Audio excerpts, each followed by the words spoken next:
Welcome, friends, it's the MovieFilm Podcast. MovieFilm Podcast, enjoy the show. Zachy and Brian are talking about the movies. MovieFilm Podcast on the radio.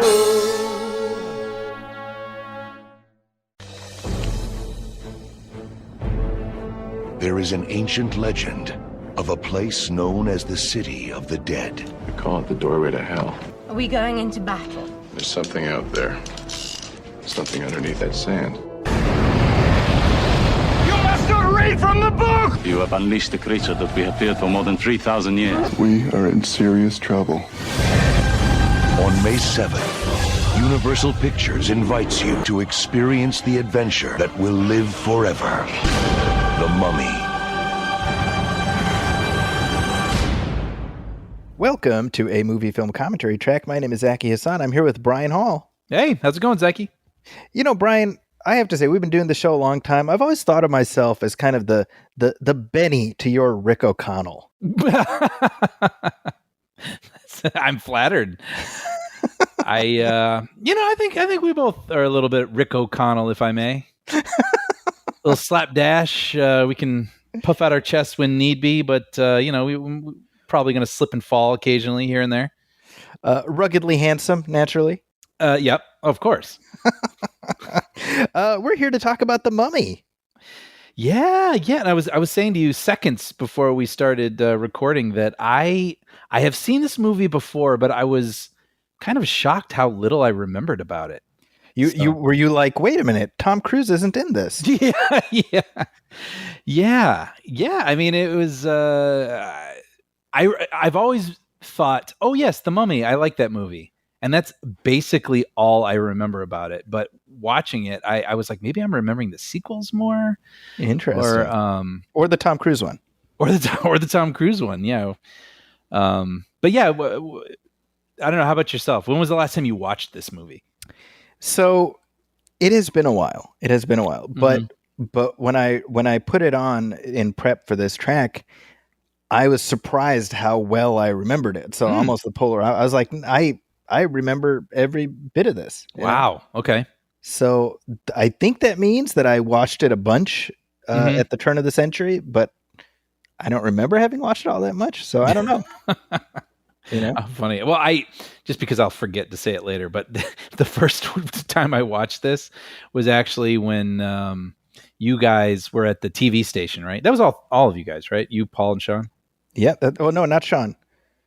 Oh, okay. Well, anyway, when you guys were at the TV station, you guys, I think it's safe to say now, 25 years later, you were bootlegging movies. Yeah. We're bootleggers, baby. And I remember going over there to visit, and you guys were like, hey, want The Mummy? And just like handed me a VHS cassette, and I was like, yeah, cool. So you didn't even see it in the theater. You missed it in theaters. Yeah, wow. That's correct. See, I was there opening night at the AMC Cantera in Warrenville. I remember it well. Quite a summer. We'll get into that, I'm sure. That's right. Yeah. So this is a much requested commentary track. Mm-hmm. And I figure, well, it is the 25th anniversary of this movie. Yeah, I was at the theater last night and I saw a poster for it. I had to do a double take. I looked back and there was a poster for they're re-releasing The Mummy into theaters for its anniversary. So. Yeah, I was, you and I, we've been talking recently about how summer of 89, how like what a memorable movie summer that is for us. We see the period piece movie marquees with the 1989 movies, and it makes you nostalgic, right? Mm-hmm. And I was like, that is got to be the case for 1999 kids also. 100%. I mean, there's even a book on it, right? Called Best Movie Year Ever, which I recommend. I really enjoyed that book, and it goes through. Yeah, it goes through all the movies that. Well, not all of them. A lot of the movies that came out that year, and just how different they were, and also outside of the box. There wasn't really a type of movie that came out that year. They're all over the place, from The Matrix to Fight Club to Run Lola Run to American Beauty to Three Kings. I mean, it was a really exciting year in movies. I mean, and then Phantom Menace, Sixth Sense, so all over the place, but all bangers. Yes. And then there's The Mummy, which I would offer was very much in the box, and maybe that's part of its appeal.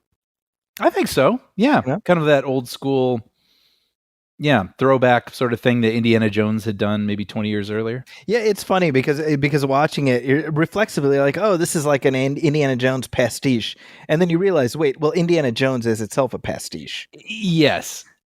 I think that sometimes, by the way, I know we're starting to actually have a discussion, but I think that sometimes where we want to do pastiches now, this generation that is currently creating, but then someone will go, oh, that is so obviously Star Wars, or that is so obviously Indiana Jones. But it's funny because those are pastiches of other things, but those past things are the things that are less remembered. It's the previous pastiches that are now iconic and almost untouchable in a weird sort of way, because then it feels like you're just making a lesser than version of that. Isn't that kind of a funny conundrum? It absolutely is. Yeah. Yeah. And this is a conversation I want to continue, but let's continue it while we watch the movie. Absolutely. So let's take a short break, and then after that, we're going to watch 1999's The Mummy. So if you want to watch along with us, better get that bad boy queued up.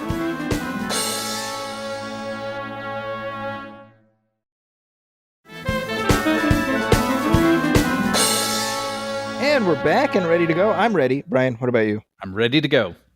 Okay, so we are queued up to just past the FBI warning and all that, just before the late 90s Universal Studios logo. Mm-hmm. And so we will do the usual thing. I will count to 3 and we will hit play. Brian, ready? Let's go. Here we go. 1, 2, 3, play. Bum, bum, bum, bum. No. We're hearing... Oh, I'm thinking of the... Yeah. We're hearing Jerry Goldsmith's Mummy music. See, like I said, I haven't seen this in a while. I got to say, probably the last great Jerry Goldsmith music score right here. Yeah, no, it's great. Great adventure music. This is 1999. He passed away 2004. Oh. He did continue composing, but I would say that in terms of the motifs and thematic material and stuff is probably his one of his last great ones. Although Jerry Goldsmith was not a fan of this movie. Oh, do tell. I mean, he scored it, and then he scored it, and he was like, "No, it's not good," and that's why he didn't come back to do the sequel. Well, yeah, good for Stephen Sommers. Yeah, way to alienate Jerry Goldsmith. I know. Well, I'm curious what the context of that was. Where someone asking him about the film, and him like, "Oh, it's fun to do, but not." What we're looking at on screen is very good. Wow, it feels like people don't, especially from like an older vintage, don't do that very often, right? They don't try. It's sort of like, it reminds me of Crystal Skull, right, where Shia LaBeouf was basically bad mouthing Crystal Skull and got dropped like a bad habit. Hold on, before you continue, this is a PG-13 movie, and Patricia Velasquez is just like basically naked, right? Yes, I will admit to squinting. And apparently she has like pasties and body paint on. But okay, well there you go. You heard it from Brian. That's my own assessment, and that is according to the internet. But also, I read that on television. I have not seen this myself, but apparently they paint some sort of bikini over her. Okay. Like the Showgirls. Do you remember that when Showgirls used to be on TV and they painted bikinis over like the 90 minutes of nudity in that movie? I have to ask, why air Showgirls on TV? Like, you know, it's sort of like Pulp Fiction or something, where it's just like, it's like, is it really bailing out the Titanic? What are you doing? Like, that ship is sinking, you know? It's really funny. But you were saying, sorry, about when Jerry Goldsmith broke bad. No, it's just, I remember Spielberg even saying, in reference to LaBeouf, he's like, I mean, if he wants to feel the way he feels, that's one thing, but it's kind of our job, you know, we're like a team and we go out there and we're trying to sell the thing we made together. And he just thought it was, you know, without class. It was impolitic, one might say. Yeah. So now, but it's also interesting to hear. So that's true. I mean, we like the tea when it's spilled. Yeah. This movie came out in summer of 99, And you're talking about Spielberg and Kingdom of the Crystal Skull. I find it worth mentioning that this is almost exactly right between Last Crusade and Kingdom of the Crystal Skull. And therefore it feels like it scratched a very specific Indiana Jones shaped itch. 100%. Yep. Right. Yep. And I think that's at least partly to explain why it did as well as it did. I mean, it got mixed critical notices, I would say. Mixed to positive. I don't know. It got 2 thumbs up on Roger Ebert in the movies.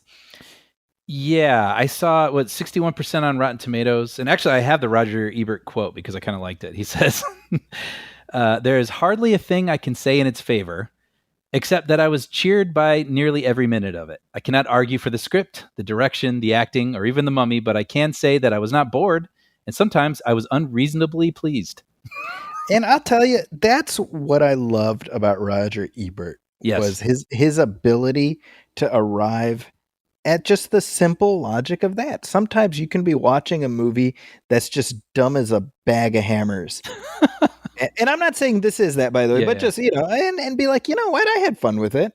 I've noticed that because it's become my tradition as of late to, after I watch an older film, I'd go straight to the Siskel and Ebert review. And I've noticed that where Gene will be a little harder based on the things that he didn't like. They add up to too much for him to give it a thumbs up. But Ebert's like, I agree with what you're saying, but did I have a smile on my face? I did. Yeah. So. And I can definitely say that when I watched this opening night, I was 19 going on 20. I had an absolute blast with it, Yeah. Yeah, no, I'm surprised I didn't see it in theaters. Yeah, it feels like it would have, like that is definitely surprising to me. Yeah, I honestly don't know. Yeah. By the way, I was interested to learn that I guess these people are all based on real historical persons. Imhotep, but he wasn't the high priest to a pharaoh. He was an architect. Architect, that's right. Yeah, and even how do you say her name? Anuk-San-Amun? Anuk-Sun-Amun. Sun-Amun. Yeah, she was an Egyptian princess, not some sort of mistress to the pharaoh. So it's kind of interesting that they would do that, take these real people and sort of recontextualize them. I'm assuming Imhotep was also not an immortal mummy. Yeah, that we know of. There's also that. I love this shot right here where we see he's about to cut the thing and the guy, I mean, that's how you get your PG-13 right there, right? Yeah, that's good stuff. I gotta say, being mummified, probably in my bottom 5 ways I'd want to leave this earth. Man, it's one thing to be put inside a box and be contained, but to have your limbs tied up like that, so tight, and to yeah. Oh, and then the scarabs on top. That's yeah. Yeah, no good. So okay, so here's my thought about this. Now, this is the hum-die. This is the curse that is put on. It's a kind of living death. Yeah. However, Brian, if he was ever to be released, he would unleash a plague and pestilence, and he would have the glory of invincibility. Also, and it seems like a lot of downside is what I'm saying. Right? Right. Why leave the risk? Right. And the Magi, they're like, we got to watch this asshole for like 3,000 years. Right. I'm just saying it's a lot of work. Yeah. It's petty. It's petty. Just so that you can know he suffered. Yeah. Maybe just like, cut his head off or something and be like, hey, that'll show him. Yeah. Exactly. It could have avoided a lot. That's what I'm saying. That's really funny. By the way, so this sequence here, this opening sort of battle, I was like, man, I love seeing these older movies where there's just a crap load of people running around. Well, and it's funny because this movie had been in development since the early to mid 80s. Yeah. That's how long they've been trying to bring it back. And it's worth saying, this is a very, very, very, very loose remake of the 1930s Boris Karloff film that James Whale directed. I mean, if you're up for it, I was going to ask you, I don't know what the plot of the original Mummy is. I mean, what is the story? Is it, whose point of view is it from? You know what? I mean, it's very it's one of the revered Universal monster films because, of course, it has Boris Karloff. But honestly, in terms of the iconography that people remember of movie films, mummy films, excuse me, movie films. Hey, that's us. Mummy films. Those are more from the sequels. Most of which had Lon Chaney Jr. As the mummy. But it's not so much a horror movie. It's kind of a weird, twisted romance. And Imhotep is played by Karloff, and he's reincarnated or he's brought back to life in modern times, and he takes on the name Ardeth Bey, which is the name of the Oded Fair character in this film. So it's very loose, and what they were trying to do was make something in that vein. You had George Romero attached at one point, Joe Dante. Feels like Joe Dante has spent more time attached to movies than actually directing movies. Yeah, which is kind of a bummer. I wish we had some more from him. I like his voice. I do. John Sayles was going to do it at one point. I feel like I saw he did a polish on this. Yes, although I would imagine that this version is very far removed from whatever his intentions were, But just real quick, I was reading about those early iterations, and the George Romero one from around 1987. I guess Universal wanted something like an unstoppable mummy, sort of like the Terminator, which had only come out a couple years earlier. And then Clive Barker was someone that was attached for a little bit. And it was funny because someone said that his take was dark, sexual, and filled with mysticism. And then I saw a quote where it said the studio considered the film to be too perverted to be made. Nice. I know. That sounds about right. So that was funny. Dark, sexual, and mysticism. That's actually the title of my autobiography. The Zacchaeus story. Yeah, it has a picture of me with my arms folded, with my sleeves rolled up on the cover. Yeah. Against a white background. It's kind of like a David Blaine sort of looking. Yeah. Like one eyebrow cocked. So the version they ended up with, it came at Stephen Sommers just really wanted to do an Indiana Jones riff, and he kind of wrapped the mummy around it, or wrapped it around the mummy. But I think it worked. I think it was actually the smart approach. I mean, to my mind, absolutely. I mean, well, and it was a success too, but I mean, it feels like, yeah, absolutely. Yeah, and Brendan Fraser was like, he got the gig only after Tom Cruise and Brad Pitt and Matt Damon and Ben Affleck turned it down. Yes. But on the plus side, at least he's in the top 5. So there's that. Totally. I also saw, sorry, I was looking at all the names. Kurt Russell. And I was like, I could easily see that. 100%. Especially like back then. Yeah. Late 90s, Kurt Russell. Yeah.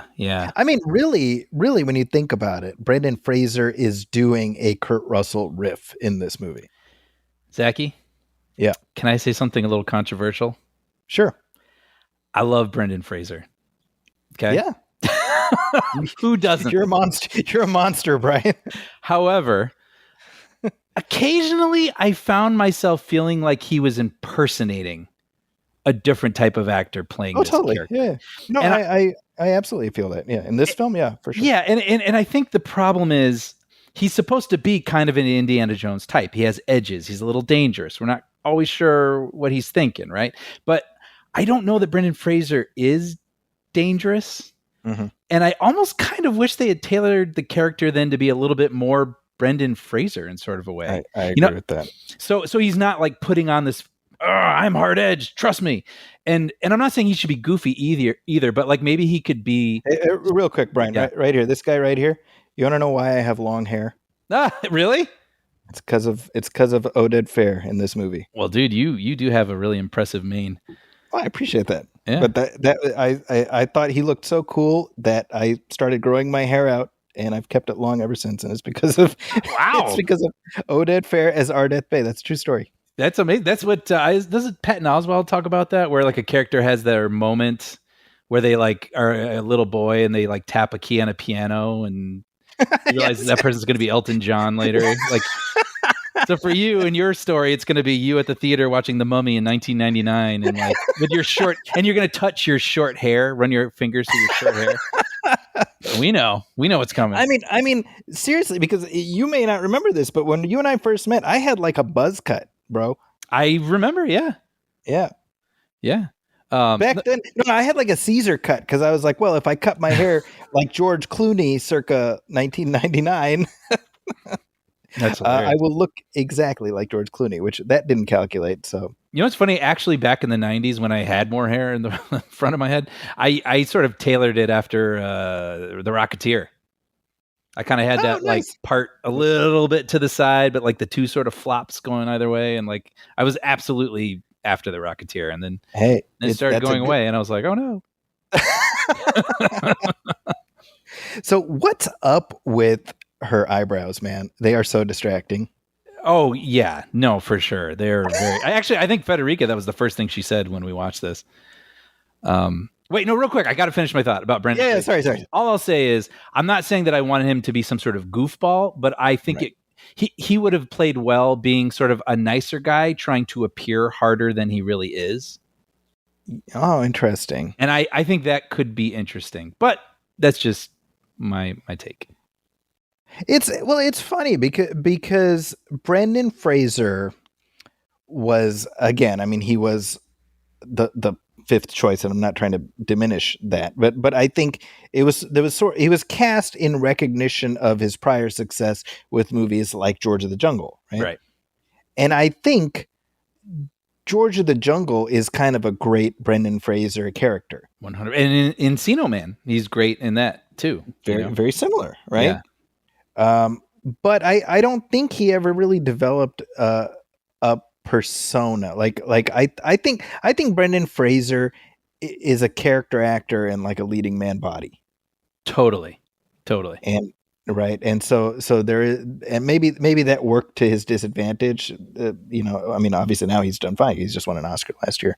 Yeah, but I agree. I mean, he's my sense. I've always thought this. He's playing kind of a Kurt Russell character. Mm-hmm. Mm-hmm. And whereas Kurt Russell, it's like, well, yeah, like he just needs to be himself. Mm-hmm. And I feel like Fraser was pushing a little bit in this to be a type, and I just wish that the film had been like, no, be a little bit more you. Like, let's have fun with you, you know, which again would be maybe a nicer person trying to appear harder or something. Right. But that was just a thought I had. I find this always cracks me up where she's like, Abdul, Muhammad, Bob. Yeah. Yeah. No, but yes, the eyebrows, going back to that. I mean, was that like some period thing? I don't even know. Well, when they did the second one 2 years later, she has her regular eyebrows, which are glorious. I'm looking at her right now. Yeah, they're amazing. Yeah. So, I mean, there's no reason for it to be pruned down to like what looks like a ballpoint pen drawn on her forehead, you know? Right. That's exactly what it looks like. Yeah. It's so weird. Yeah. It is interesting too. I mean, going to the Indiana Jones of it all, because I guess Stephen Sommers pitched it as Indiana Jones meets Jason and the Argonauts, which sure. I mean, this is 100% that. And it is funny though. There is kind of a little of a, I don't know if you'd call it younger kind of flavor to this. Like in the humor felt a little hammy, a little more hammy than I remembered it being. And occasionally, even between her and her brother, sometimes they actually reminded me of like how animatronic characters act at Disneyland. You know, that kind of yuck, you know, kind of thing. So it was an interesting thing to go back to because I had a version of it in my mind, and then I was a little surprised, like, oh, this feels a little younger than I remembered. If I may, actually, I was like, I hope this doesn't sound controversial, but I was like, you know, I wonder if this is kind of a generation's Hook. Oh, yeah. No, I'm sure it is. Yeah. Because Hook came out when I was 11, and I loved Hook. And then I got older, and people were telling me, oh, yeah, Hook's not as good as you remember. And I was like, oh, really? And they're like, it's fine, but it's not what you remember. And then I rewatched it. I was like, I don't know, I still like it. You know? So I kind of wonder, for me, I was like, oh, this is a little goofier than I remember. And I still enjoyed it, but I was like, oh, I wonder if in a way, then for a generation, this is kind of their Hook. I wouldn't I wouldn't doubt that at all. I mean, if you saw this at age 10 or thereabouts, I mean, that's like bullseye. You're the exact audience for it, right? Yeah. I think that the other factor is I don't think Steven Sommers. I mean, he's no Steven Spielberg, right? Like that's sure. Without putting too fine a point on it. I mean, who is admittedly, of course. But I think that what I say about this mummy, the first one, it is pretty much the exact right amount of Steven Sommers. Sure. In that this is kind of the right box for him to play in, because I don't think I've liked anything he's done since this one. I'm looking, G.I. Joe, Retaliation. Excuse me. Well, he didn't do Retaliation. He only produced that one, but he did the first one. He did Rise of Cobra. He did Van Helsing, which I never saw. Yeah, I mean, it's terrible. In my opinion, it's awful. You know? Oh, I see. I'm looking at his producer credits. Yeah, but that's kind of interesting because Spielberg does have a little bit of a, I don't know, edge. Edge is like such a weird word, but like a little bit more edge to it or something. And these do feel a little more youthful. Yeah, youthful aimed, maybe. If that's well, Brian, you're old enough now that everything feels youthful to you. Yeah, but even just the humor in here feels a little, like I said, a little hammy, a little kind of old timey. It's a little broad. Yeah, exactly. Which made it seem like kind of more for 12-year-olds or something. Which is not a criticism, just an observation. So right now, chronologically, we're in 1926, I believe. Which is crazy. So it's almost exactly 100 years ago. Weird, right? Wow. Yeah. Now, one thing that does bug me is the portrayal of the Middle Eastern characters. Like the warden here, played by Omid Jalili, who's a very funny English comedian. And it's like, and he's like kind of a sexual predator, and he smells bad, and all this stuff. That's right, yeah. And that always irks me. Not because I don't believe that there are people like that. Yeah. But the problem is that when it comes to representation, that's what this movie is saying essentially about this entire group, right? That's about all we get. And then all the other like locals are basically fodder for being killed later, which is something I was kind of bothered by. I mean, not like indignant or anything, but I was like, so they're the ones that all have to die. The people who are being forced into all this. There's that kind of creepy moment, right, where he touches her leg later. Yeah, that's right. Yeah. Which I saw was like, edited out of the UK version. Oh, is that right? Yeah, I read that. Or, I mean, it could be back now, but at some point it was cut out.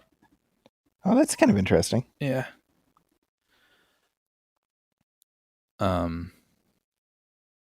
This sequence is pretty crazy, by the way, this hanging. I was like, I'm sort of used to, and then you cut away and then you see like a medium shot of a guy swinging. And when we saw that full shot of the body dropping and swaying, I was like, ah! Well, apparently Brendan Fraser passed out while they were doing that. I mean, good Lord, who approved that? Yeah, I think about that because I feel like we would hear about that a lot, about actors in hanging scenes passing out. And I'm like, well, maybe if it happens one time, maybe you like one time is too many, Dude, I don't care if you have a safety cable on my back that is shorter than the length of rope around my neck in a scene. No. Yeah, You're right. dropping me. Like, are you out of your mind? Yeah. I don't know. It's pretty wild. I was shocked when I saw it. It looked so real. Yeah.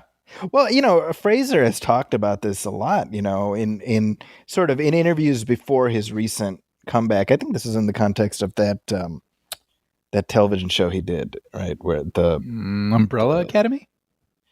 No, you're thinking of Doom Patrol. Doom Patrol, sorry. The All the Money in the World, there's like the TV version that was like the same thing. Yeah. FX. But anyway, he talked about being like a broken down horse essentially after years of doing these action movies and just being held together by spirit gum and duct tape, Jeez. And you can see why with stuff like this here, right? Like that. Well, that just looks unpleasant. I mean, I'm assuming he's on a chair or something, but still. Yeah. But yeah, that's wild. I would never do that. So you saw this for the first time on via bootleg VHS. Yes. What was your impression in 1999 watching it? All I remember all these years later is that I thought it was a fun movie. Okay. Yeah. And so between then and now, we're talking a quarter century, you have not revisited it since then. I don't think so. I am fairly certain I've seen The Mummy Returns. Okay. Because then I watched the trailer after this because I was like, wasn't there like a fight between Rachel Weisz and the girl? And that's the second one. Yeah, and then I was like, oh, then I watched the trailer. I was like, oh, I think I'm remembering that one more. Yeah. Yeah, but I still think it's fun. I think like I said, it was sort of that going back to something you remember from 20 years ago and having a certain memory of it. And I was a little like, oh, like the humor didn't kind of land for me this go around. It just felt a little like hammy and stuff, but that's part of its charm. But that just for me, I was a little like, yeah. But it's still going back to Stephen Sommers. I mean, I still think the adventure and the action is a lot of fun, and I think especially actually, I thought the third act. We'll get into it, but I found the middle a little interesting. Sort of like lacking a little bit of urgency where the rivals basically just spend time around a campfire every night together. And then by the third act, Federica fell asleep. And I told her when she woke up, I was like, man, the third act like rocks. Like it really kicks into gear. There's a lot of urgency, a lot of adventure and fun. And was she like Will Ferrell in Anchorman? She's like, I don't believe you. No. She was kind of like half, like on her iPad. This right here, by the way, is a little visual nod to King Kong when the natives, come aboard the boat. Yeah, keep it in the Universal monster sort of. Yeah, that's right. Although King Kong, I was gonna say, I guess was he? RKO? He was RKO back in the day. He became a Universal film later, the Peter Jackson one, but that was the first time. Right. So here we got the various explorers. There's Dead Meat and Bullseye. Yes.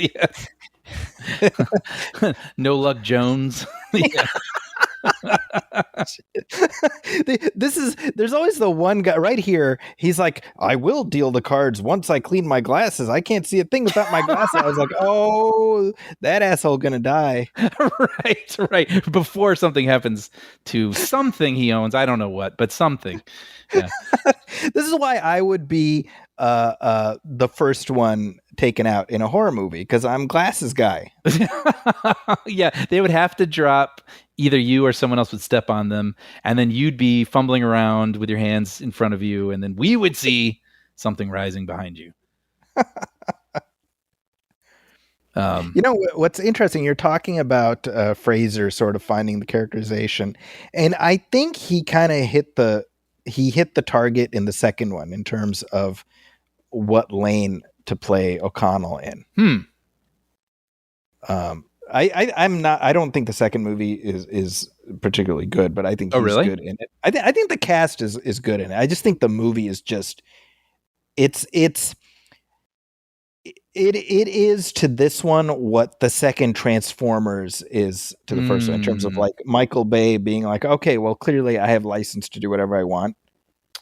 Sure. Yeah, because I mean, it sounds like I'm being kind of hard on it, and I don't mean to be, but like, I mean, it is about the characters, and it is about what they want and their relationships to one another. So I can imagine then in the second one, it's like more locusts, Yeah, it gets a little nuts, but I think honestly the reason the second one is worth watching. I'm very Roger Ebert about it, although I have to imagine he did not like the second one. But it's like, well, if you liked the characters in this one, you get to see them all hang out, and it feels like a progression, and that's fun.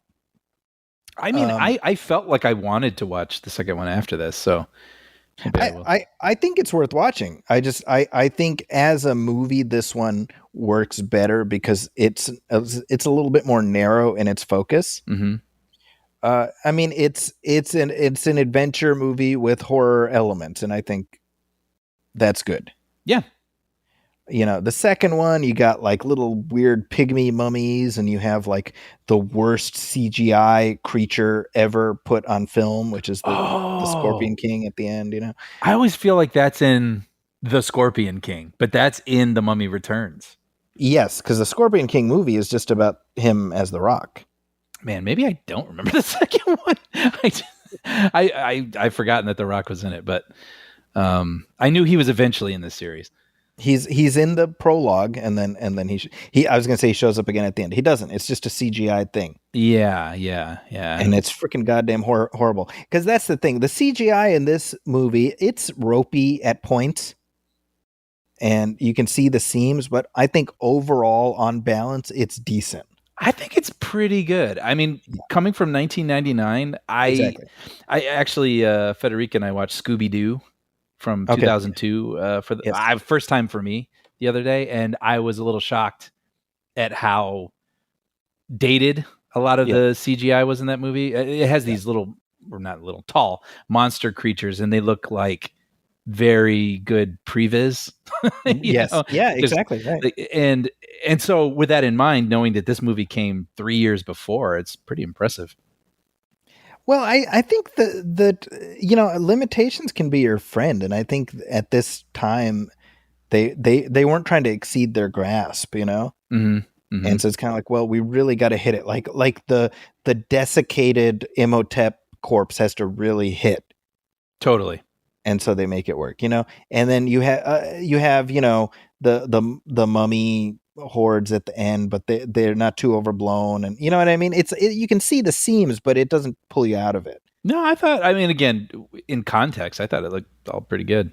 Yeah. So the sequel was 2 years later. I think they flew too close to the sun. Yeah, sure. And I mean, this same year, people were making a big deal out of Jar Jar Binks being an actual like lead character in a film who was completely CGI, right? That was a really big deal. Right. So that's where we were in terms of, and I mean, Terminator 2 was not even 10 years old at this point. That's right. Yeah. I mean, speaking of Phantom Menace, this was the first week of May when this one came out. Mm-hmm. And Star Wars was a couple weeks later. And I think about how this probably benefited from the building anticipation for Star Wars. Totally. Because I think people were already in that mode of like, I want to go to the theater. I want to see something. Mm-hmm. Like, I don't know how well this would have played, say, in July, for example. I completely agree. Yeah. And I think it was even bumped for that reason, to get ahead of Star Wars. And I think it was supposed to be the week after, I believe, originally. Can you imagine? Yeah. It would have got creamed, Yeah, but I saw opening weekend it did 43 million. Really great. Which was huge at the time. That was huge. Very good. And then it grossed 155 million in the US.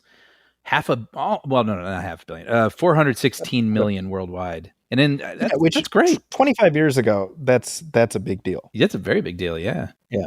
Yeah, especially up against films like, all the films of 1999, but I mean, The Matrix, Phantom Menace, all that stuff. That's really good. Yeah, this arrived right in the middle of The Matrix and Phantom Menace. Mm-hmm. Which, like, talk about a sweet spot, Yeah. This is great, by the way, what we're looking at here. I mean, this is just a cool, scrappy, old school, the boat's on fire, everybody's firing guns at each other, punching. What's not to like here? Yeah, I mean, that's kind of you watch stuff like this, and you're like, I think that's the urge, right? For at least for me, I'm like, I want to see more adventure movies in this era, in this vein, that don't have to be part of this franchise or the other. Just do something kind of like this. I agree. I had heard some people speculating about the new Drew Goddard Matrix film that's coming up, where someone was like, he had a great idea for this Matrix movie and we're going to make it and we're all excited.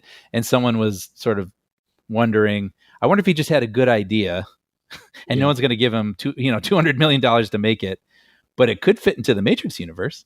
I wouldn't be surprised. And now he gets $200 million. So, I mean, that's just kind of where we're at, unfortunately. I wish we could do. I mean, obviously, this is based off The Mummy. Right. But I wish we didn't have to be within the same 5 IPs to get adventures like this. That's right. I mean, I think the notion of a early 20th century adventure hero. Mm-hmm. Well, there's a lot of hats, so to speak. They don't all have to be fedoras, if you know what I mean. 100%. Yeah. I like it because they have limitations. The cars aren't incredibly fast. They don't have cell phones, and it's just kind of a cool, scraping your way through adventure kind of feel to it that I kind of miss. I mean, there's definitely because rewatching this, I'm like, they could have gotten another couple of Rick O'Connell movies out, between the second and third one, or even after the third one. Like they have all these movies did reasonably well. Yeah. So it does seem a shame that they just kind of sat on it, Yeah, that is. Yeah, I don't know why. I would have loved that, and I would have loved even if, just different sorts of adventures. It doesn't always have to be related to this particular lore, Yeah, I mean, I think with the third one they decided to go with the terracotta warriors in China, and so I don't think the third one is good either. But with all of them, I'm like, I enjoy watching Brendan Fraser. I think he's just fun to watch, Yeah. But I have to say, Rachel Weisz just kind of showed up looking all cute. Yeah. And in my mind, I just went, hello. And I actually remember when I was watching this with Federica at that exact moment, I think I went, hello. So something about that moment gets me. There you go. There you go. She is currently Mrs. Daniel Craig. That's right. Yeah. So for all we know, he watched this and said, hello. At that exact moment. Yeah. And before that, Darren Aronofsky was like, hello.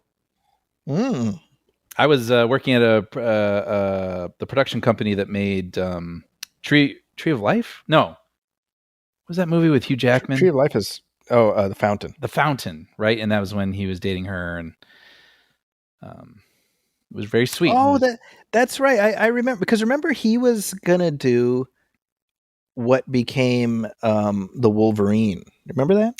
Yeah, I kind of forgot about that, but yes. It was going to be Aaron, but he was involved in like a divorce or something. And he couldn't leave the country. You remember that? Yes, I do remember. Maybe this is TMI, I guess. But yeah, he's very much in love with her. I remember that from that time, being around that movie. Sorry, this is sad now. Anyway, I hope he's doing well, and I'm glad she's happy. This is none of my business. Sometimes I forget we're recording. This is beautiful, by the way. This cinematography, right? I mean, cinematography, and there's great music playing. During the sequence. Going back to Jerry Goldsmith, I was watching something the other night. I don't remember what it was. Probably flipping channels, but it was someone sort of sneakily making their way through kind of like a woods, and the music was very lethargic. Okay, and I was like, it doesn't happen very often, but every now and then when the music is not quite matching what's on screen, you notice like, this is not the energy I feel like this scene should be. And it really makes you appreciate that these composers watch a movie with nothing.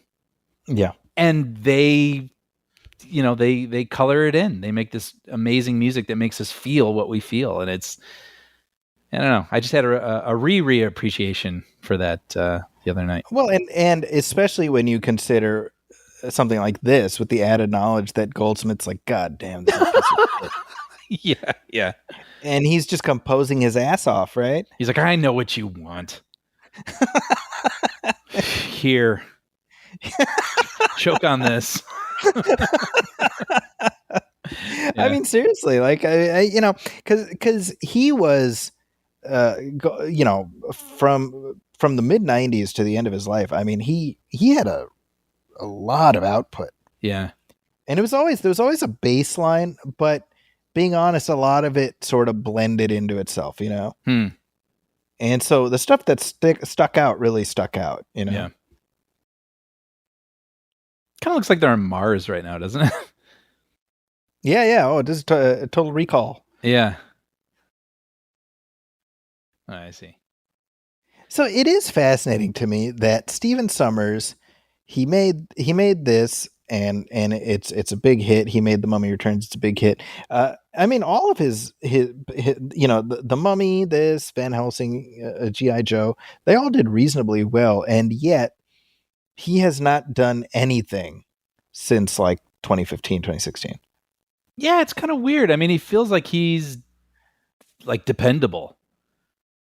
Right. So you would give, I don't know exactly. I'm trying to think of an example of something recent that you can imagine, but I don't know. You can see him doing 4-quadrant big movies, you know, and yeah, I mean, certainly somebody you can plug in, and I wouldn't say I'm a huge fan of his, but it is weird to me that it's just, I don't know if he's in movie jail or he just decided to call it a career.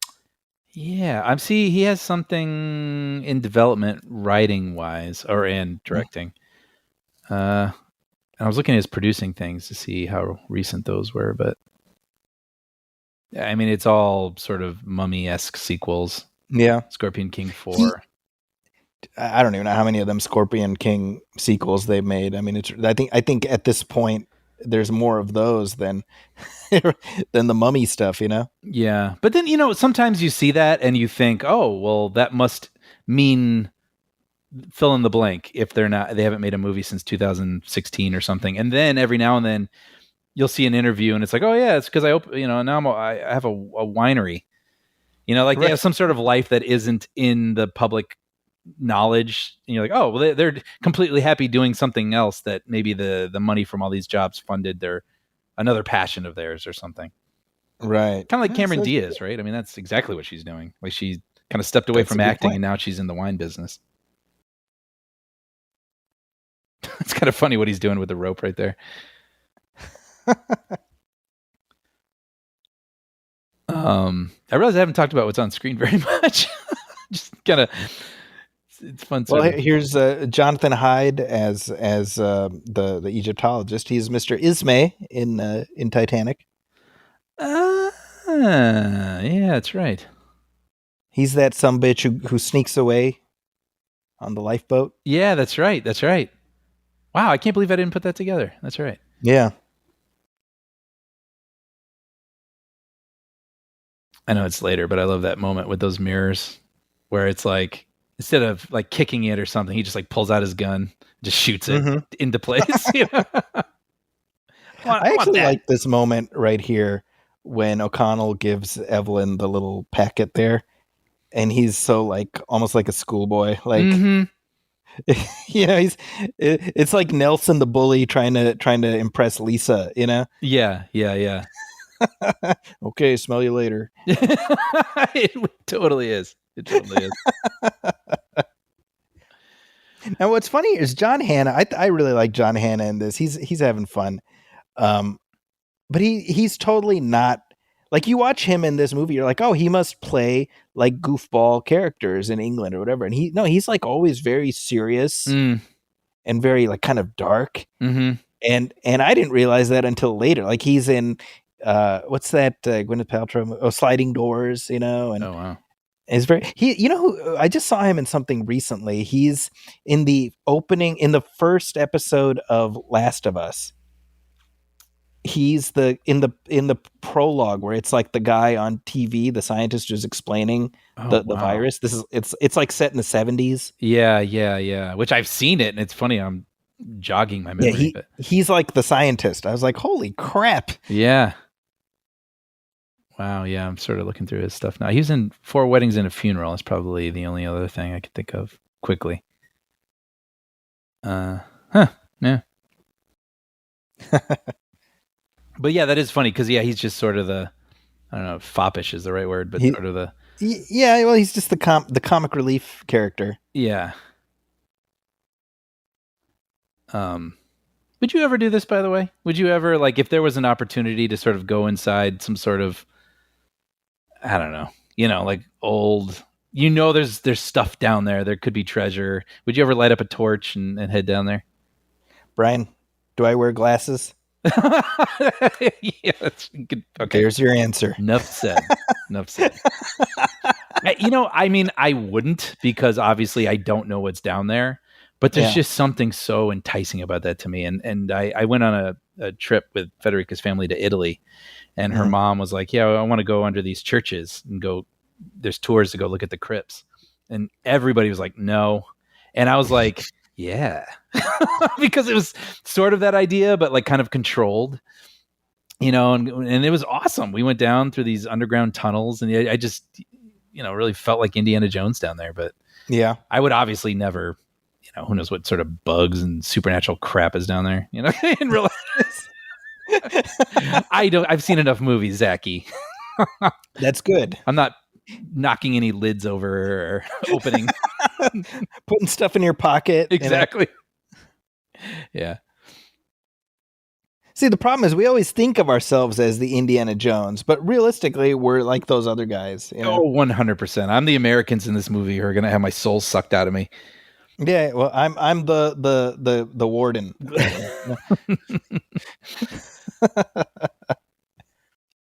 What's interesting to me that really stood out on rewatch is, when this came out, it was like, oh man, it's just madcap and all this stuff happening or whatever.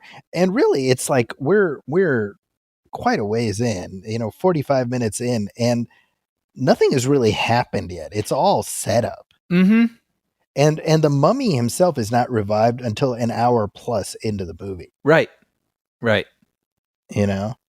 Yeah, that's so good. I give him points for patience, I guess is what I'm saying. Patience, I don't think a film would have now, which is kind of ironic because I imagine in 99 they'd be saying the same statement about some other movie. Like, patience has shortened and shortened and shortened as the years gone along. Clearly.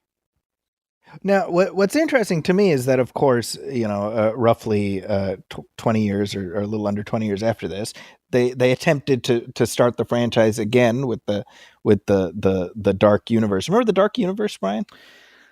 Oh yeah, I was there, man. I was there on the front lines. Tom Cruise was in that, and I wonder, was he feeling buyer's remorse for not saying yes to this one? He was in that phase. Tom Cruise had a really difficult time at the early 2000s, right? He was not in the public's favor. And then he was back. Mission Impossible films, everybody loved him. And it's still kind of fascinating to me. Sort of like with Steven Spielberg and Ready Player One. I would love to hear him be really honest about why he made that movie. Yeah. And so likewise with Tom Cruise and The Mummy, it feels so off track for him with what he was doing at the time that I'm a little curious what the calculation was there for him.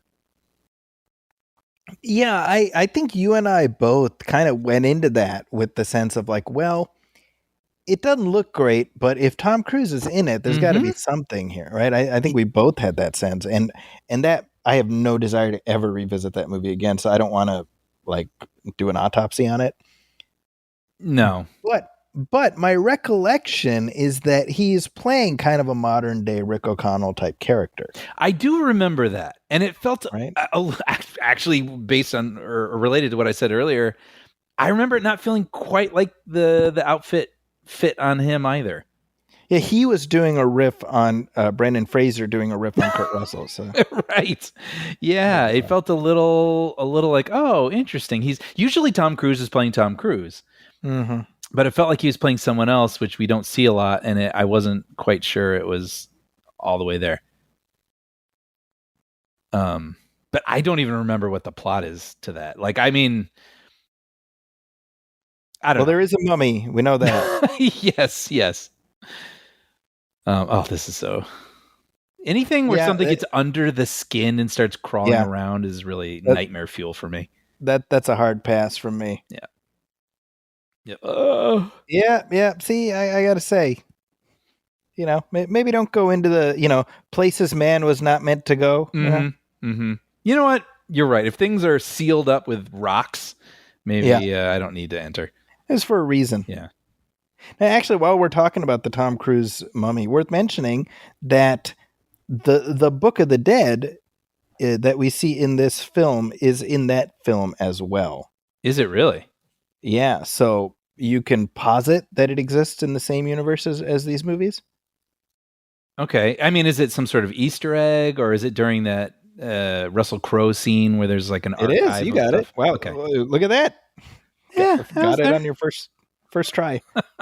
So sort of feels like a nod in a way. Yeah, but you can make the link. I don't think anybody's rushing out to sort of create the dark universe. It's too bad that didn't work out. I mean, I think it was criticized because it felt there was some hubris involved. Like, oh, we're going to do exactly what Marvel does. Let's go. Yeah. But at the same time, that would have been kind of cool if it had worked. If it had worked, but I think the lesson repeatedly is don't put your universe before your movie. Yeah, definitely. I mean, that's what it comes down to. Yeah. It's like, there's those boards above the exits at football stadiums that the players hit before they get on the field, believe, things like that. That's what they should have at studios. Don't put your universe ahead of. Yeah, and you can see Universal's desire to do that because they owned the first cinematic universe. It was the Universal Monsters. Totally. And me, I have a great deal of fondness for them, but those movies didn't become a universe until like 10 years in. Right. When somebody had the idea of doing, let's make Frankenstein meets the Wolfman. Right. And suddenly you're connecting these dots, and at that point, they kind of were off to the races. But it didn't start out with that intention, and what you had really was a couple of very good movies, specifically Frankenstein, The Bride of Frankenstein, The Invisible Man. Mm-hmm. They just made good movies. And now we are going to have a couple Frankenstein movies, I think, right? I mean, there's a Guillermo del Toro film. I think Maggie Gyllenhaal's making one with Christian Bale. Yeah, so, it's called The Bride, I think, right? Or something like that? Yeah. Bride? Yeah. Exclamation point. Jesse Buckley playing Bride of Frankenstein. So instead of trying to, have one sort of cohesive, unified monsterverse, it's like, let's just use these characters and make some good movies. Yeah, make some good movies, and then if you want to time together down the line, you certainly can. There's nothing saying you can't. Sure. But the whole impetus, I mean, when you think about it, if anything, what they could have done was do a whole series of monster movies and thread Rick O'Connell through them. Dude, now you're talking. Right? Like, why didn't they do that? That sounds great. I almost wish we could go back in time and have exactly Seriously. that. He squares off with Dracula, and sounds cool to me. Yeah, right. And then because they kind of, obviously, it seems like every couple of years Universal's trying to do this, right? Because that's what Van Helsing was trying to do. Oh, let's just cram them all in. And the problem is that movie. I mean, the list of issues with that, it's various and sundry. But primarily, in my opinion, the central character Van Helsing was just not interesting. Okay, actually, you were trying to skirt past it, but I have not seen it, and I know that it has a reputation. So I was kind of curious. I mean, if in broad strokes, what do you think it is about that movie that gives it that reputation? Well, I think that and this, I'll just give you my thoughts. I think that the character Van Helsing is from the Dracula book, and he's an academic, and he's an authority on vampires and stuff, right?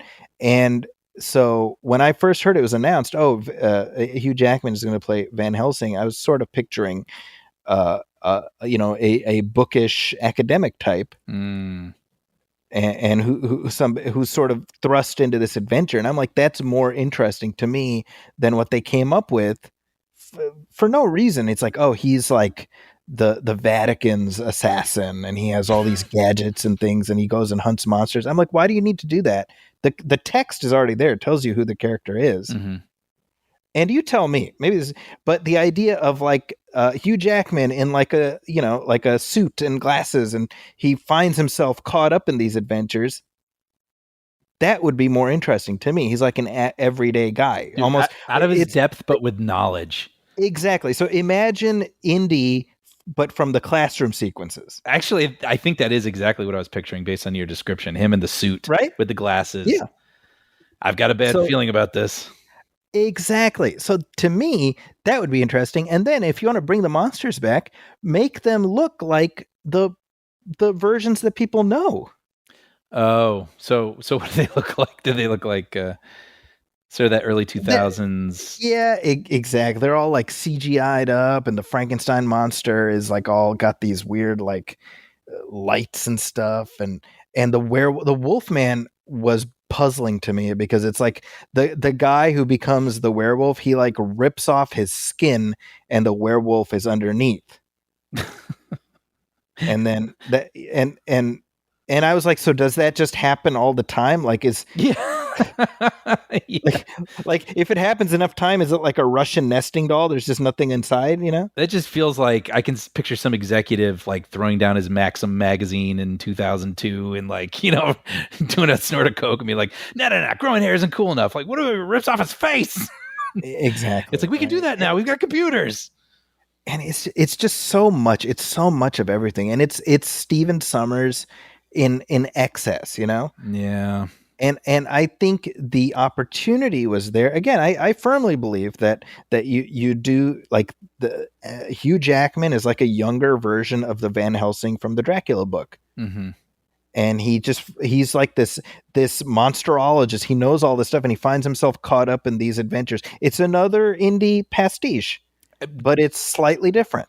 Zachy, we were talking about it earlier. We want this old timey adventure thing again. It's obviously has to be linked to an IP now. Yeah, there it is. Do it. I think so. Do it. I would watch that. So certainly failing that, why not just do a series of Rick O'Connell movies where he encounters this monster? And I mean, you know, I think they could have gotten like 5 or 6 of them. You know, I agree. Yeah. Watching what we're seeing on screen, this is where they found the book, right? That's right. You know, I mean, this is all fun and it's interesting, but I don't know. Doesn't it feel like there's a little bit of a lack of urgency here? Like a ticking clock, I mean, not to sound like an executive, but you know what I'm saying? Like, it's interesting how, I don't know what the word is. Well, I think at this stage of the story, it's about the building dread. Yeah, and maybe that's it. I'm not feeling dread either. It's PG-13 dread. I'm missing something, and I was feeling it the other night when I was watching it too. Yeah, and I don't know. Maybe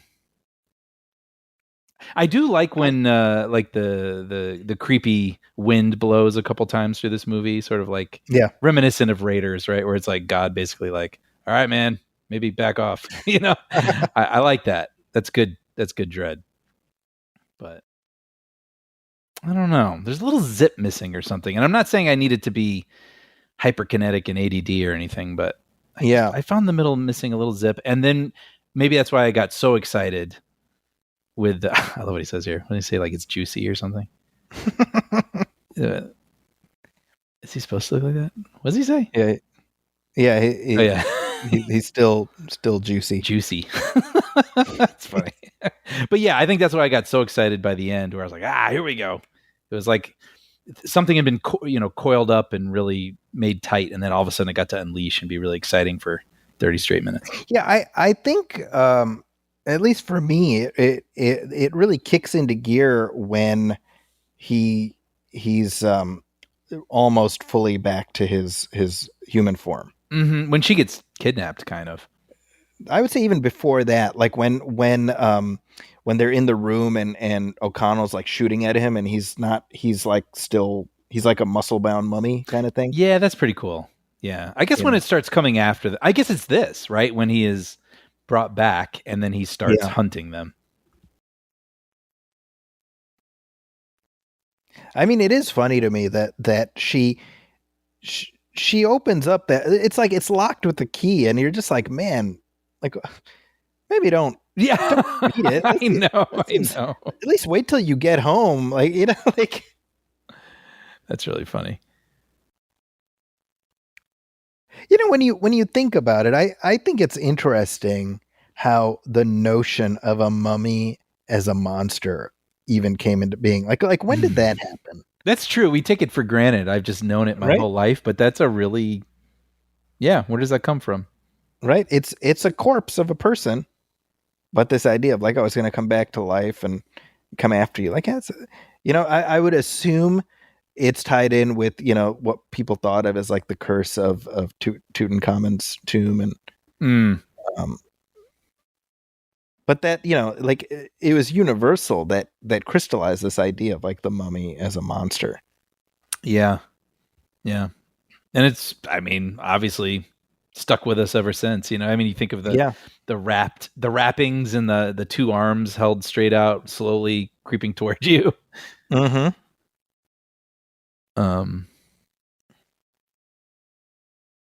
Yeah. I just think it's so interesting that all the rivals just kind of sit around a campfire at night and swap information. Like, I almost wonder if it was a little bit more of a race to get to the treasure first. And that's a really good point. Yeah. Something about it. Well, here's the thing. I think you have to kind of like the rivals to care about them when what happens to them. Sure. So maybe that's why they want it to be more of like a part, like it's like friendly rivalry, Yeah, that's true. And so it's less about, oh, we got to screw these guys over so we can get their thing. And there's more of, Or, at the same time, you think of a horror movie and it's like you have your hero and then there's a bully and then there's, the dad who is too hard on him. And it's like you get those sort of, and then they become the victims and you're sort of like, don't feel as bad when they get. That's a good point. I guess it depends what you want out of it. Do you want to be rooting for the mummy or do you want to be rooting for people to get away from the mummy? Yeah. Well, in this film, I like the characterization. I think Arnold Vosloo is a very, like, once he's all fully back, like he's a striking figure. Mm-hmm. And I think the sort of what drives him is kind of interesting, where he wants to bring his girlfriend back. Yeah, I like all that. But again, I think what we're missing is like, well, why are you trying to like end the world, dude? Like, yeah, like, yeah, what'd the world do to you? You know what? All right, sorry, I'm still sort of workshopping this in my head. I think maybe with the Americans too, if they had been cast with more sort of character actory types, like a Steve Buscemi or something, and they all had these like immediately recognizable personalities and felt sort of distinct, they all kind of blend in together for me, I think, a little bit. And maybe if it's like, there's the Weasley one and there's the funny one who's actually kind of nice, and then there's the one guy we don't quite trust, and I think it's just missing a little flavor. That's a good point. Yeah, no, I agree with that. She shouldn't have read from the book, Brian. Why did she read from the book? I'm telling you. I did read that when they were coming up with the CGI design for the mummy, that they didn't want it to look gory. Right. So it'd be gross. And they actually had a grossness threshold. So they tested too gross, a little less gross. Perfect. That's hilarious. Yeah. I would imagine it's a little bit like when with The Dark Knight, with how they had to find the right balance for Harvey's face. Yeah. I just watched that last night, and I was thinking about that. I wondered actually if they went to the MPAA and were like, what is this? Is this cool for a PG-13? You know what I mean? Like, because it's still grisly, all these years later. They have different versions. I picture like going to an eye appointment. And it's like this one or this one. Yeah, exactly. Right. Yeah. It's like horrific versions of Harvey's face. Yeah. The degrees. And then you're like, yeah, it's okay. I got stop. The right one or the left? Right. This one or this one? The left one. Yeah, exactly. And at the end, you get your new glasses. Speaking of glasses, I was going to say, asshole. Here's your moment. I'm so sorry, Zachy. So this is where Zachy exits the story. Well, no, not yet, because this poor guy. Oh my gosh, this guy. He gets it the worst, right? Speaking of PG-13, like I was just, it's gross that he has his eyeballs and tongue removed, but more than that, just this thinking about it disturbed me. Oh yeah, absolutely. Well, and I think that's really the thing, right? Like, you have to imagine for a lot of people, this was like their first horror movie. You know, baby's first horror movie. Sure. And so it's kind of like it's this threshold where it's just scary enough for like a 10-year-old. Totally. Right? Totally. All these beetle things, the scarabs or whatever. This reminded me of the ride. Have you ever been on the Revenge of the Mummy ride? I have not.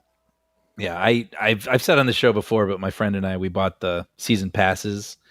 Is that still there, by the way, the Mummy ride? It is, yeah. Oh. And so we would sometimes just show up Saturday morning, ride the Mummy 3 times and leave. And so I've been on that ride a lot. So you like the ride, I take it? Yeah. I mean, it's, it's not going to rival a lot of the things at Disney, but for Universal, it was, until they updated some of their stuff, it was great. I mean, it's the only roller coaster they really have. It's basically a roller coaster in the dark. Okay. And it's fun. It's fun. But there's a moment where those things, and they shoot little air cannon things at you, so it feels like they're at your feet. See, so this moment right here, with where Burns says his back to the camera, it's like, you know, this is gonna be bad. Yeah. Right? Oh my god. Yeah. It's not just the eyes; it's how he's trying to talk without his tongue. Yes. That's messed up, man. That's messed up. Yep. So, like these CGI effects for this version of Imhotep, I was watching. I was like, this. I think it works pretty well. I think it holds up. I think so. Yeah. I think it's. I mean, all these years later, I obviously you can imagine it would have a little more texture or something to it these days. But like, I think it was great for 25-year-old effects. Yeah, absolutely. Like, not even you need to apologize for it. I think it still looks great and creepy. Yeah.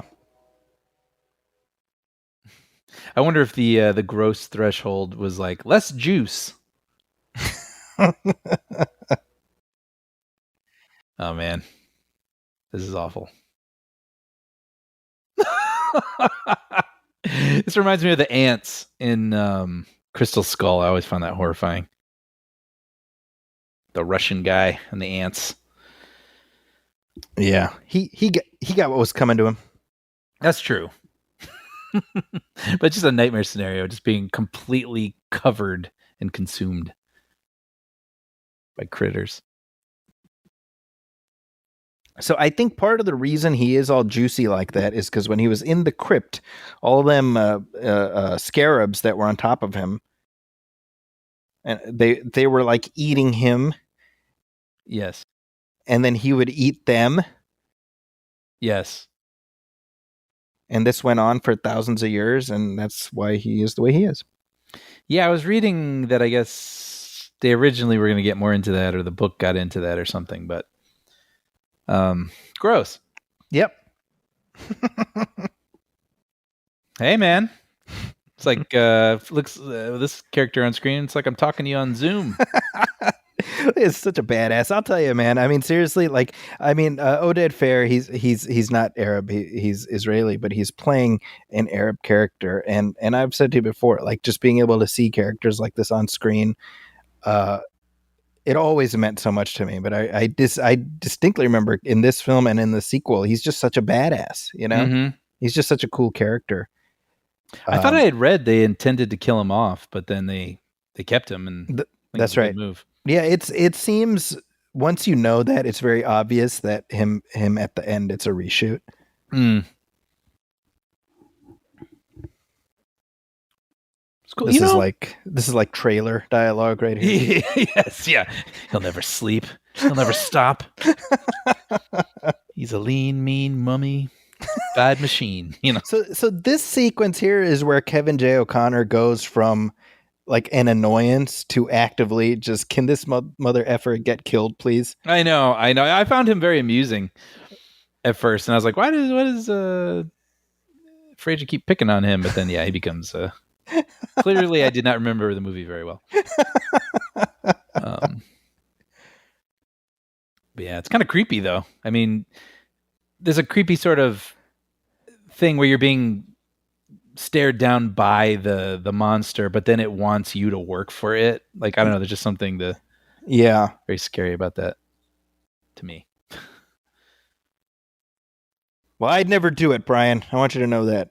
Yeah, me neither. He can take me out. Doesn't matter. It's not going to happen. The more you insist, it's like, no, sir. It's like, then it's just more likely that is what's going to happen. Smash cut to. So you want me to do what now? You know? Yeah. Emotep needs your soul. Yeah.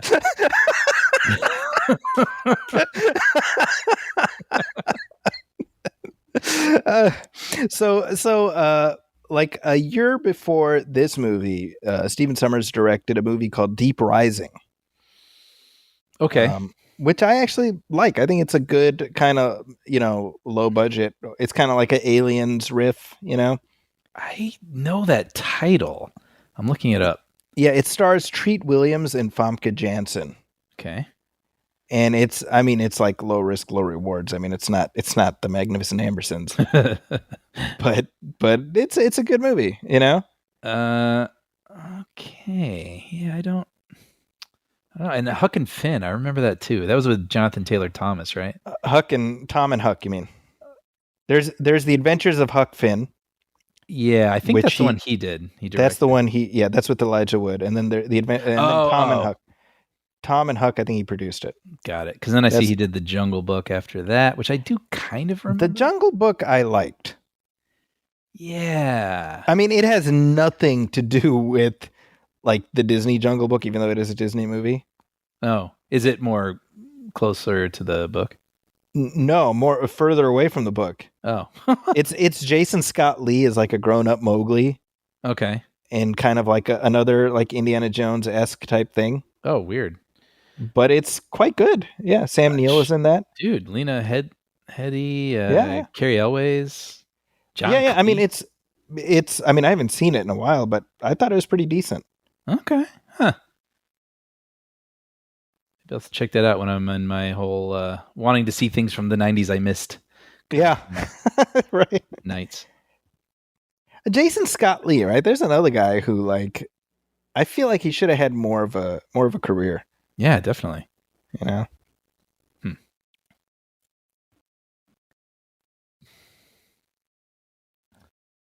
Yeah, so I guess instead of making this now like the rest of the movie is some sort of chase movie, it's sort of like this being hunted, the dread of being hunted for a minute. Yeah, so you would have preferred that they flip the dynamic a little bit. Not necessarily. I think you're right. In my mind, the movie really picked up once she was kidnapped, but I think you're right. I think it's when the book is read, and then it kind of kicks into gear. That's kind of the thing is they really took their sweet time getting to that, and I'm not necessarily opposed to that because I think the buildup can be helpful. But I agree with you that there was a way to add more dread. Yeah, a little more color to it or something, even just in the side characters, and just a little more palpable dread to the just to because I don't want to make it sound like that I don't like movies that are patient, because please, I pray they would more please, right? Yeah. This poor guy. Jeez. Now, what I remember about this movie just as much as anything is there was like a toy line. Wow. I mean, Universal really went all in, right? Because they initially, through the entire journey through the development pipeline, they were trying to keep the budget down. But once Stephen Sommers was like, "Oh, it's like a Indiana Jones riff," at that point they were like, "Oh, here, how much do you need?" And it went from like 15 million to 80 million. Wow. Which was money well spent, I would say, in terms of the ROI. Oh, for sure. But I distinctly remember the Mummy toys, which were some of the worst action figures I've ever seen in my life. Really? I'm looking them up now. Yeah, the sculpts were bad. They had this Rick O'Connell figure, which I will always remember, where he's molded with like a stick of dynamite in his hand. And there's like a button, so you press the button and it sounds like the dynamite's exploding. But the speaker was on his butt. Oh no. So you hit the button and it's like his butt starts tooting. That is hilarious. Which, like, did nobody think that through, or was somebody like, this is hilarious and I'm going to get this through? No one ever pays attention to me here. Well, I'll make them all see. Yeah, I keep seeing Mummy Returns. Oh, here we go. Yeah, interesting. Yeah, the Mummy Returns toys were somewhat decent. I believe they were made by Jack Pacific, which had the WWE license, and so maybe because of The Rock, like, did that. But I remember the toys from this one were just terrible. And then it made me like, I miss the days where like random movies would get toy lines. Totally. I feel like that doesn't happen anymore unless it's like an established brand, you know? Yeah, he kind of looks like Sylvester Stallone with like a toupee on, like a big flop of hair toupee. Oh, are you looking at the toys? At Tootin' Rick O'Connell, I think is what the... Yeah. Oh man, Evelyn. I hope Rachel Wise never saw these. This is cool. See, at this point, I think this whole sequence is pretty effective. No, I agree. At the point where O'Connell's like, we are in serious trouble, I feel like from here to the end, it moves at a pretty brisk pace. I think you're right. Yep.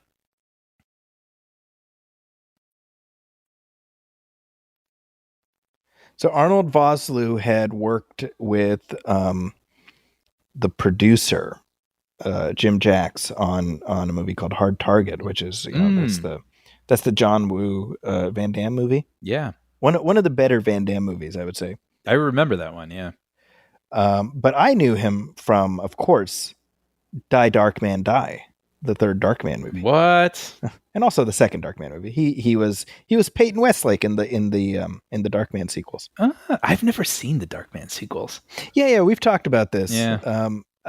I think that there's three. There's two. There's the Return of Durant, which brings back Larry Drake. Which, if you remember in that movie, he is like vaporized. Yes. There should be no. It should be a box of ashes. That's the Return of Durant. Right. Which is the lesser of the sequels, in my opinion. The third one, which it has Jeff Fahey. It's called Die Darkman Die. That one, it's. I mean, it's not as good as the first one, but it's decent, I would say. I remember him from 24. Yes, that's right. He was on 24. Yeah. He also, speaking of Stephen Sommers, he was in the first G.I. Joe. Oh, actually, in both G.I. Joes. He was Zartan, the Master of Disguise. Huh. Man, I haven't thought about those movies in so long. Remember Joseph Gordon-Levitt as Cobra? He's Cobra Commander. That's right. And he's like the best thing about that movie. Man, if I had the interest, I would check it out again, but I just don't. Movie, it's a weird one, man, because I'll tell you, Channing Tatum is a legitimately charismatic actor. Yeah. And they did everything possible to drain any charisma out of him. I think he is when he's used well. They did not use him to his full capability. Like 21 Jump Street, you're like, man, this guy's freaking hilarious. But then in other movies, you're like, oh, I'm not feeling this. It's like when people know how to use him well, he's so great. Yeah. That's too bad. The scene in 22 Jump Street when the realization that Jonah Hill slept with the captain's daughter. Yeah. Brian, I don't think I have ever laughed as hard as that. Yeah. Like, I was out of breath. My stomach was hurting. Right. Yeah. I've been meaning to go back to those. It's been a while. Hey, an eclipse. Oh, look at that. An eclipse this week. Well, you can see why people were flipping out. We don't want plagues. Here's one thing. I was kind of looking at the chatter on social media vis-a-vis their thoughts on what the eclipse signified. And I'm like, social media is clearly a mistake. However, in a way, it's helpful that people just show their whole entire ass on social media for our benefit. So they're just like, I am the dumbest MFer you have ever met, so just stay far away from me. So in a way, it's a public service, you know? It's saving us a lot of work. Yeah. Oh, Mr. Ismay, you thought you'd get off for having snuck off the Titanic. Do you think, by the way, that shot where that went really tight on his eyes was an homage to Raiders? I think that not intentionally, but maybe just sort of in the sense that it was in like the ether. You know what I mean? Mm-hmm.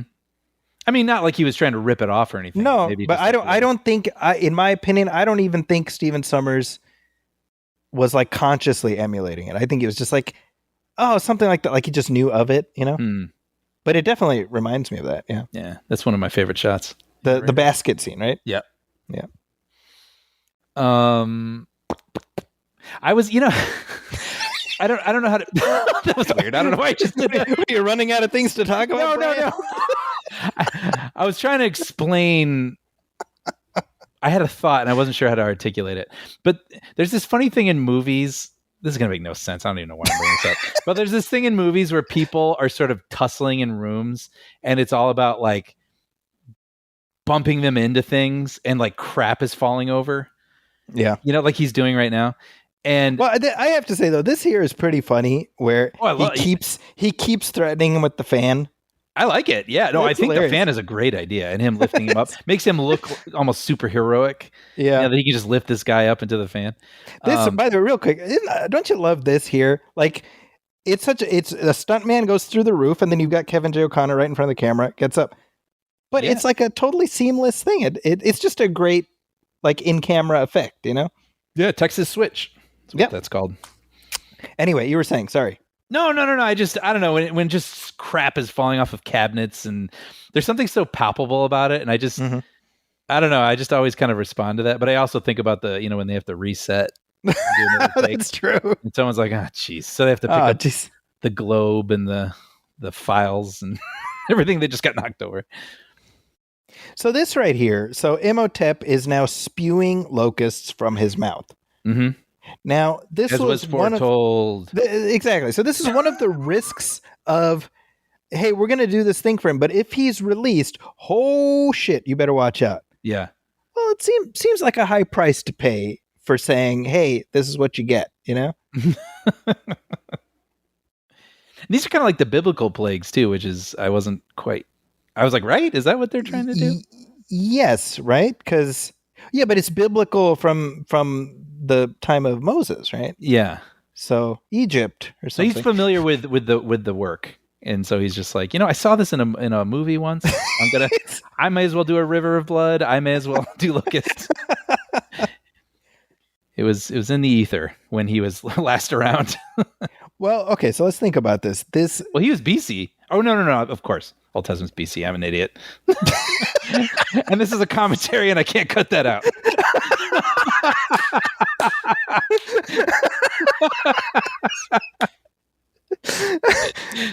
Yeah, I mean, I was trying to think, like, the prologue is that, where does that sit as far as like when Moses happened? And then I'm like, what am I doing? What am I doing? No, let's just enjoy this. This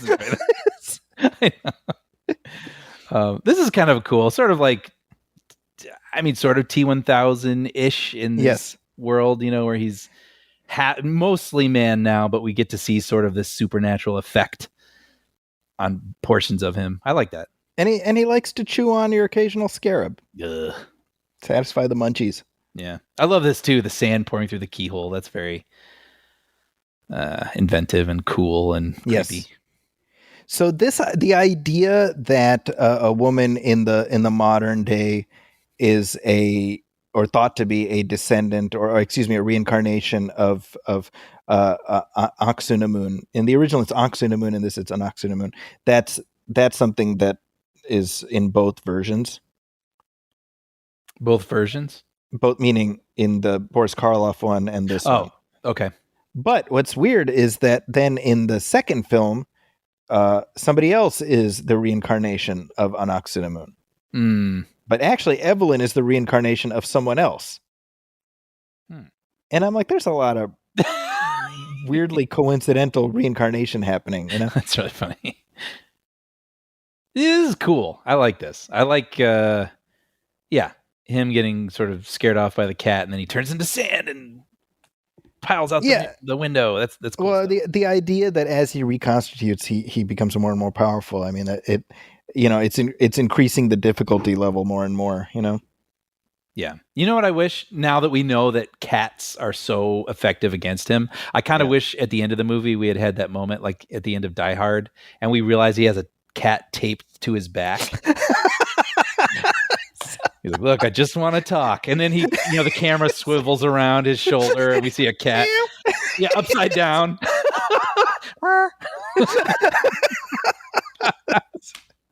It would be like laser cats. Yes. Yeah, totally. Oh, man. Speaking of George Romero, this feels like something he would have done. I wonder if maybe there was something in a treatment or something, and they're like, that's good. I thought it was interesting that at the time John Sayles was involved. Obviously it was a much more low budget, more of a straightforward horror thing, but he wanted somebody like Daniel Day-Lewis, or perhaps even Daniel Day-Lewis himself, to play Imhotep. And I read that and I'm just like, man, I would have loved to see that movie. I don't even know what that looked like, but yeah, yeah.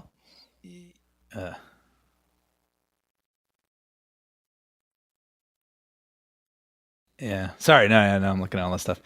Dude, I always, man, when I just see like huge crowds, and even in The Dark Knight, I was saying I watched it yesterday, when there's that whole policeman's sort of thing down that street, LaSalle. Where the Joker shoots Gordon. Yeah, and then when everyone goes crazy and just starts scurrying about, it's just like, I just feel like that looks hard and it looks really amazing. Yeah, well, I think you can't fake it. You can't fake the reality of a crowd scene. It's one of the few things these days that sort of recalls back to those like 10 Commandments or something, when it's like like Lawrence of Arabia, just epic. Yeah, I mean, you look at like Ben-Hur and you're like, man, they had to put people in that Coliseum for the chariot race and stuff, Or I think of Close Encounters too, when they're out in the desert and all those people are chanting the five tones, and I love that stuff. This is a pretty funny bit here where he starts. Yeah, that's good. Yeah, a less gross version than The Walking Dead, where they have to cover themselves in literal. Oh yeah. That's like season 1 Walking Dead, right? That's the only season I've watched. So did you get grossed out and you tapped out? I just wasn't finding it compelling enough to keep coming back. Yeah. I was like, yeah, this is well done. I get it. But I just wasn't feeling like I needed to come back. And I mean, the funny thing is that arguably the first season and a half was that show at its strongest, because it was, Frank Darabont was the showrunner. Yeah. This is all good stuff. Yeah, I miss this stuff. This whole aesthetic. These old cars going through, alleyways and streets, and I'm all in on your Van Helsing idea. I mean, I'll be first in line. I think it's such a shame because it just feels like a no-brainer to me, Yeah. Because when you watch that film, again, the thing that sticks out to me, it's like Hugh Jackman, he's this guy with the skill of killing people, but he doesn't know who he really is. And I'm like, so we're just doing Wolverine? Right. Sure. And that's why I literally think the opportunity was you make him an academic who becomes an accidental adventurer. Mm-hmm. And probably don't have Stephen Sommers directed. I guess can't escape that part of it. Sure. But I remember watching that film when it came out, opening weekend. I watched it in Santa Barbara with Sean. Sean came up and met me, and we were like, "Oh, let's go watch Van Helsing." And it ended, and both of us just kind of looked at each other like, "Oh my God, what was that?" Yeah, that's too bad. Yeah. But it had a good score. Alan Silvestri. That's one thing. After Jerry Goldsmith, departed from this, they brought in Alan Silvestri to do the score for the second one. It's a really good score, and he basically he did the scores for Van Helsing. He did the score for the first G.I. Joe movie. So we did get some great music, at least. So you can't get mad about that. You can't. That was kind of crazy, plowing through all those people with the car. I wonder how you do that stunt. Oh, you have to do it for real. That's the only way to make it look effective. It looked good. I love that stuff. Here's your girlfriend's guts. see, yeah, right. See, to me, that shot right there where Benny's kind of grossed out, you have an opportunity there to give him kind of a redemption arc at the end, right? Yes. Obviously he's going along with this to save his skin, but at what point is it too much? And he's not that guy. He's not a bad guy. He can help. Dude, he's totally Mac from Crystal Skull. Yeah. Right? Which point? Double agent, triple agent? The point where at the end when he dies, you're like, all right, well. Yes, that was one of my favorite things you said, where he's just like, it's okay, Indy, you can let me go. As if we're supposed to actually care or feel anything for this. Like, fine. Okay, see ya. You were dead weight, man. Yeah, I agree with you though. I thought that was funny too, where he just mistranslates it completely. Wait, sorry, what did he say? Where Benny's like, oh, he wants you to come with him for whatever, and like Evelyn knows it better than he does. That's right. Yeah. Anyway, sorry, you were saying? No, that's good. That's a good character moment. No, I like that. I want to capitalize on that moment you said where maybe he's feeling conflicted. That could be interesting. And then he still has to die. He has to be punished for this, but maybe he goes out a hero. Right? I mean, it that feels like that would have been an easy character beat to build in. Yeah. But whatever. Now he thinks the mummy. Does he actually think that Evelyn is his girl, or he sees her like you're saying, like the lineage or something, or like? She reminds her of him. She reminds him of her. Yeah. And so he will use her body as the vessel to bring Anck-su-namun's spirit back. Right. I feel like I read somewhere too that there was a line when she sees him back in his sort of human form where she commented on like, wow, he's gorgeous. Oh, interesting. And they cut that out. I thought that was kind of interesting. Kind of makes sense because you don't ever want her to be taken with him, I suppose, right? Yeah, well, that's certainly not the way. I mean, I can see a version of that. Exactly. Kind of helping us understand, like, yeah, there is something to this person. See, I'm imagining them being on set and they're about to shoot that, and then she goes to Summer. She's like, "So where do I say he's gorgeous?" And then Summer's like, "No, we're not going to shoot that." And he just scratches it out loudly with a Sharpie, and we just pan over to Arnold Vosloo just with a single tear rolling down his cheek. Right.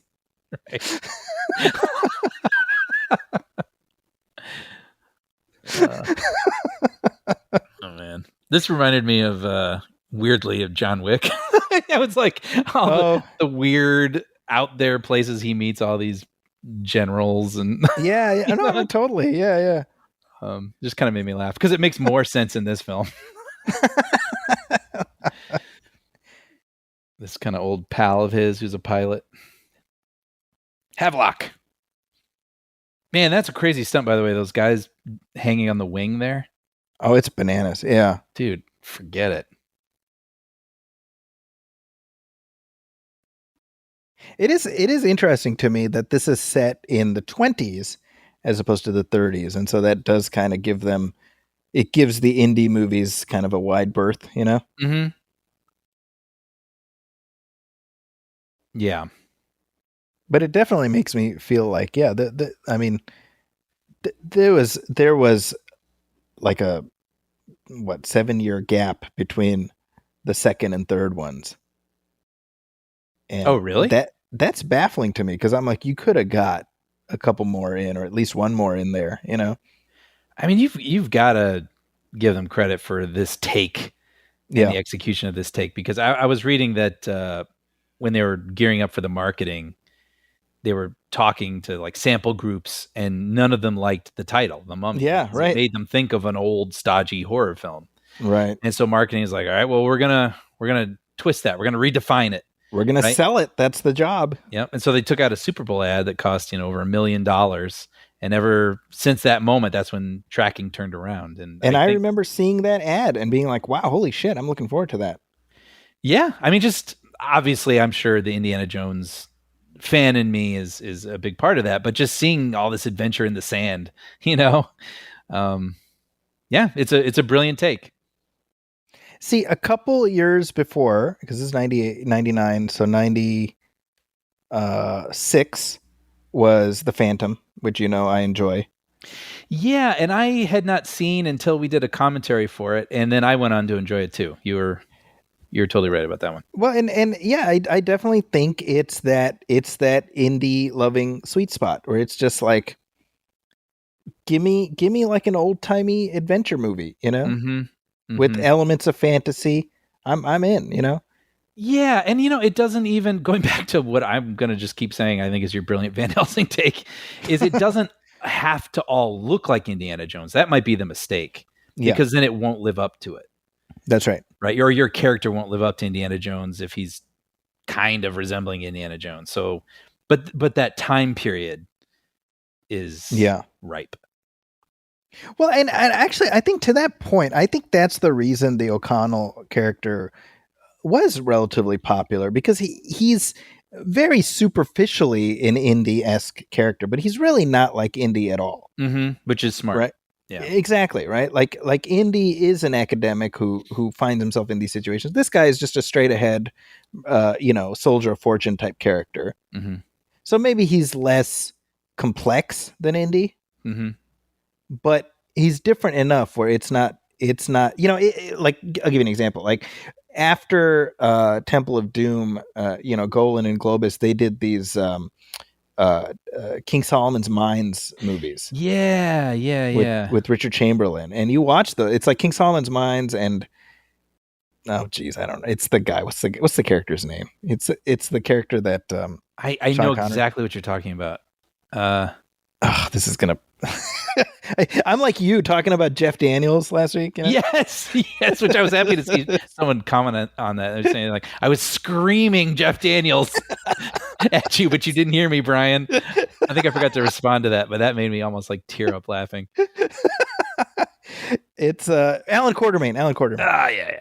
Right. And they did two of those, and it was like, well, this is like, guys, this is so obviously, it's embarrassing. I'm looking at it. Yeah, it's like the khakis, the white shirt, the fedora-like hat. Yeah.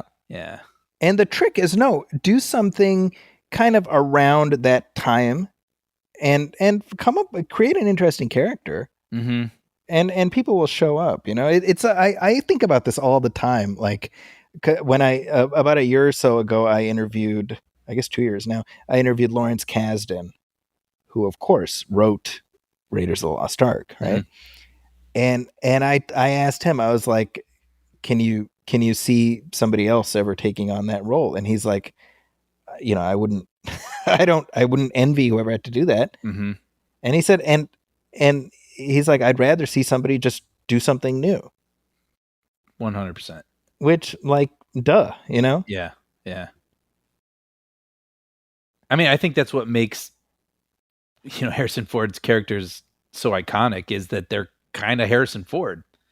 That's right. Like, why would you ever try to find someone to try to imitate Harrison Ford? It just feels more natural when you find someone who's irresistible in a certain sort of way and charismatic, and let them be themselves, and then they will become iconic. Yeah, and we've lost that a little bit, just because of the need to chase a pre-existing brand. Yeah. So we lost Havelock. Yeah, but he died a hero. I guess. He did. And then I love the, like, it's not enough for the plane to crash. It's the quicksand. Also takes it all. The desert. He belongs to the desert now. But one imagines that Havelock had a brother who lived in the United States, and he was a Boy Scout scoutmaster for one Henry Walton Jones. Yes, you're right. Oh, that's funny. He's lost but me. Yeah. Wow. I didn't even make that connection. That's funny. Havelock. Anybody? Yep. There we go. Jeez. Stop touching these things. Ugh. Ugh. Thing going inside his skin. We're seeing the bump crawl. Ugh. Yeah, that'll do it. Oh, they used to cut it open, take it out. I'd be like, just kill. I love. He's like, do something. Not that. Not Yeah, that. exactly. I'm gonna say, it's fine. Let me die. That too. It's not enough for him to just stomp it out. It's like he can aim and kill the little thing crawling around with his gun. He's kind of like Homer Simpson with the gun. I almost referenced that earlier when I was talking about the mirror. I'm so glad you said that. Yeah. I don't know why I held back. I didn't know if it'd be apt enough. That's so funny. Here we go. Mummy Army. It's Mummy Palooza. Yeah. By the way, what episode? Oh, it was the last episode. I was talking about the James Cameron 4K restorations and how maybe they went a little too far with film grain and whatnot. Watching this on a pretty large television, I was like, they did a good job with this. This still resembles film. I saw some grain, and I'm not saying I need to be like drowning in film grain, but it just looks like they didn't try to wipe everything away. So it looked like I said in the last episode, an Instagram filter, like a waxy. It should look like film. I thought they did a great job. This movie looks fantastic, is what I'm trying to say. Yeah. No, whatever they did to this, I think it was perfect. There you go. Look at that, Brian. Yeah. There it is. That's a room full of treasure right there. Oh, man. It looks cool, too. It looks kind of old school, whatever that effect is, but in the best way. I think it's a matte painting. Yeah, it looks awesome. See, you look at O'Connell's look. Like, I think it's kind of... That could easily be like his own uniform. He's got the twin gun holsters and kind of, And again, it's unique, but it's of an era, Yeah. The only thing missing is the speaker on his butt. Yeah. The movie should be toy accurate, if you ask me. Yeah. Like sort of how with Ghostbusters 2, we were saying they sort of tweaked the designs of the characters to match the animated show. Mm-hmm. I think in Mummy Returns, they should have added a bunch of speaker holes on his butt. The loudspeaker, yeah. If the toys sold well enough.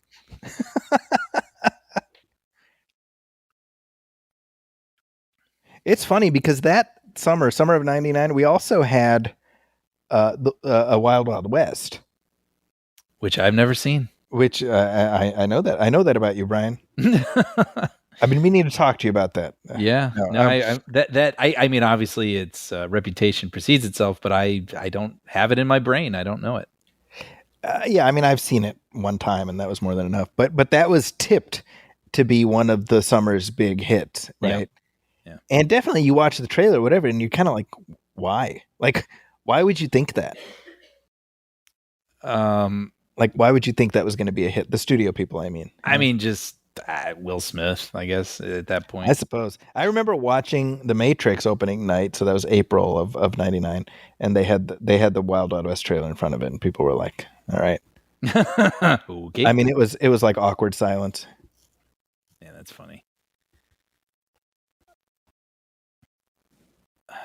Yeah, I love all this stuff. Throwing dynamite to seal up corridors. See, if Benny would have just ran his greedy ass away right now, he'd be fine. Mm-hmm.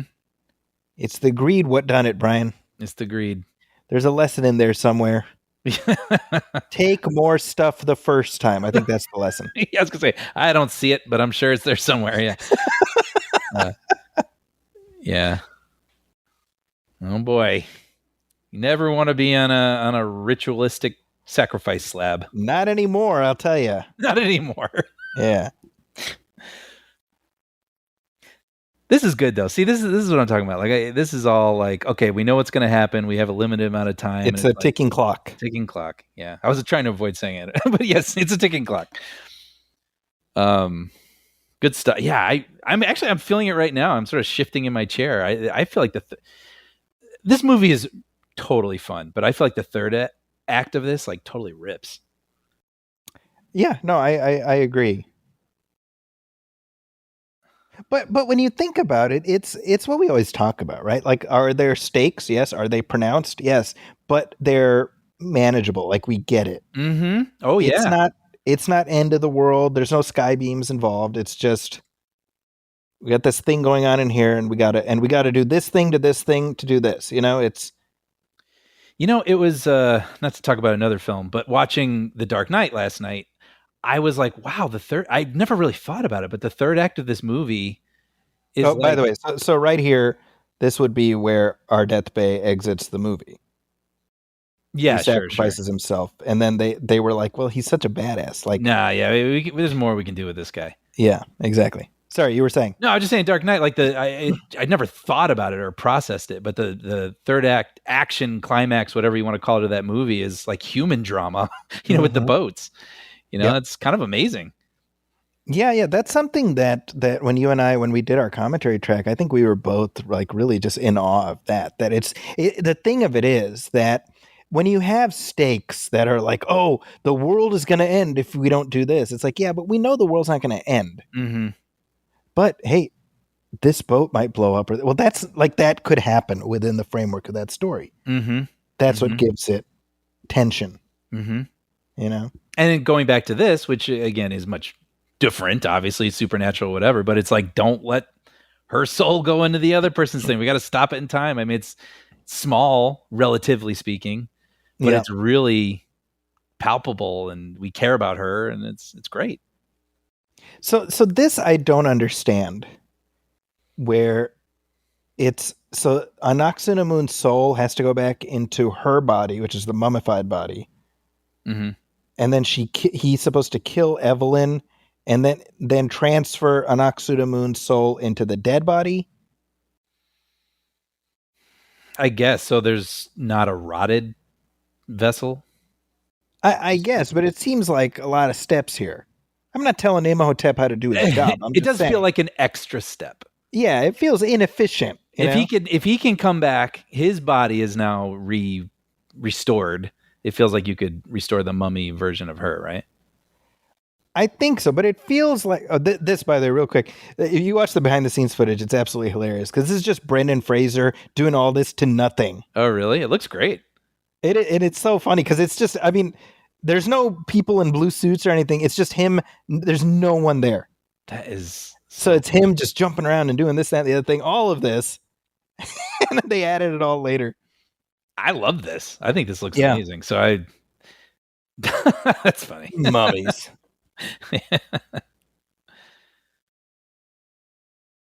It feels like that should have been his catchphrase. That should have been his yippee-ki-yay every movie.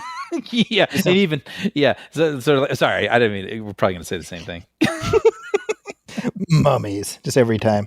Yeah, but yeah, the soul transferal thing again. I feel like we can eliminate some inefficiencies here. I agree. Wait, I love this. By the way, he can't reach the John sword. C. McGinley and the other Bob from Office Space. Have them figure that out. Anyway, this part with the sword, you mean? Yeah, he can't reach it, but then when the severed mummy that's arm great. It's great. Gives him enough. I love how the legs come up like a dead cockroach. Yeah, that's great. See, so this here, what I like is that the ending actually gives Jonathan like his hero moment, right? Because he's always like, oh, he's not fulfilling his potential. Mm-hmm. But he's actually a smart guy. He can read, this. He's just as smart as Evie. Mm-hmm. He's just not fulfilling his potential. But now he gets to fulfill. See, it's nice. He fulfills his potential, man. It's good. This is great. And then watching him shoot all the mummies earlier too, that's always kind of the tricky thing with PG-13 or kids movies where it's like you want to have your hero with guns, but like shooting people is pretty intense. Yeah. So like with Ninja Turtles, right? Where they had to make the foot robots, right. And things like that. So, but you got mummies, fire away. That's right.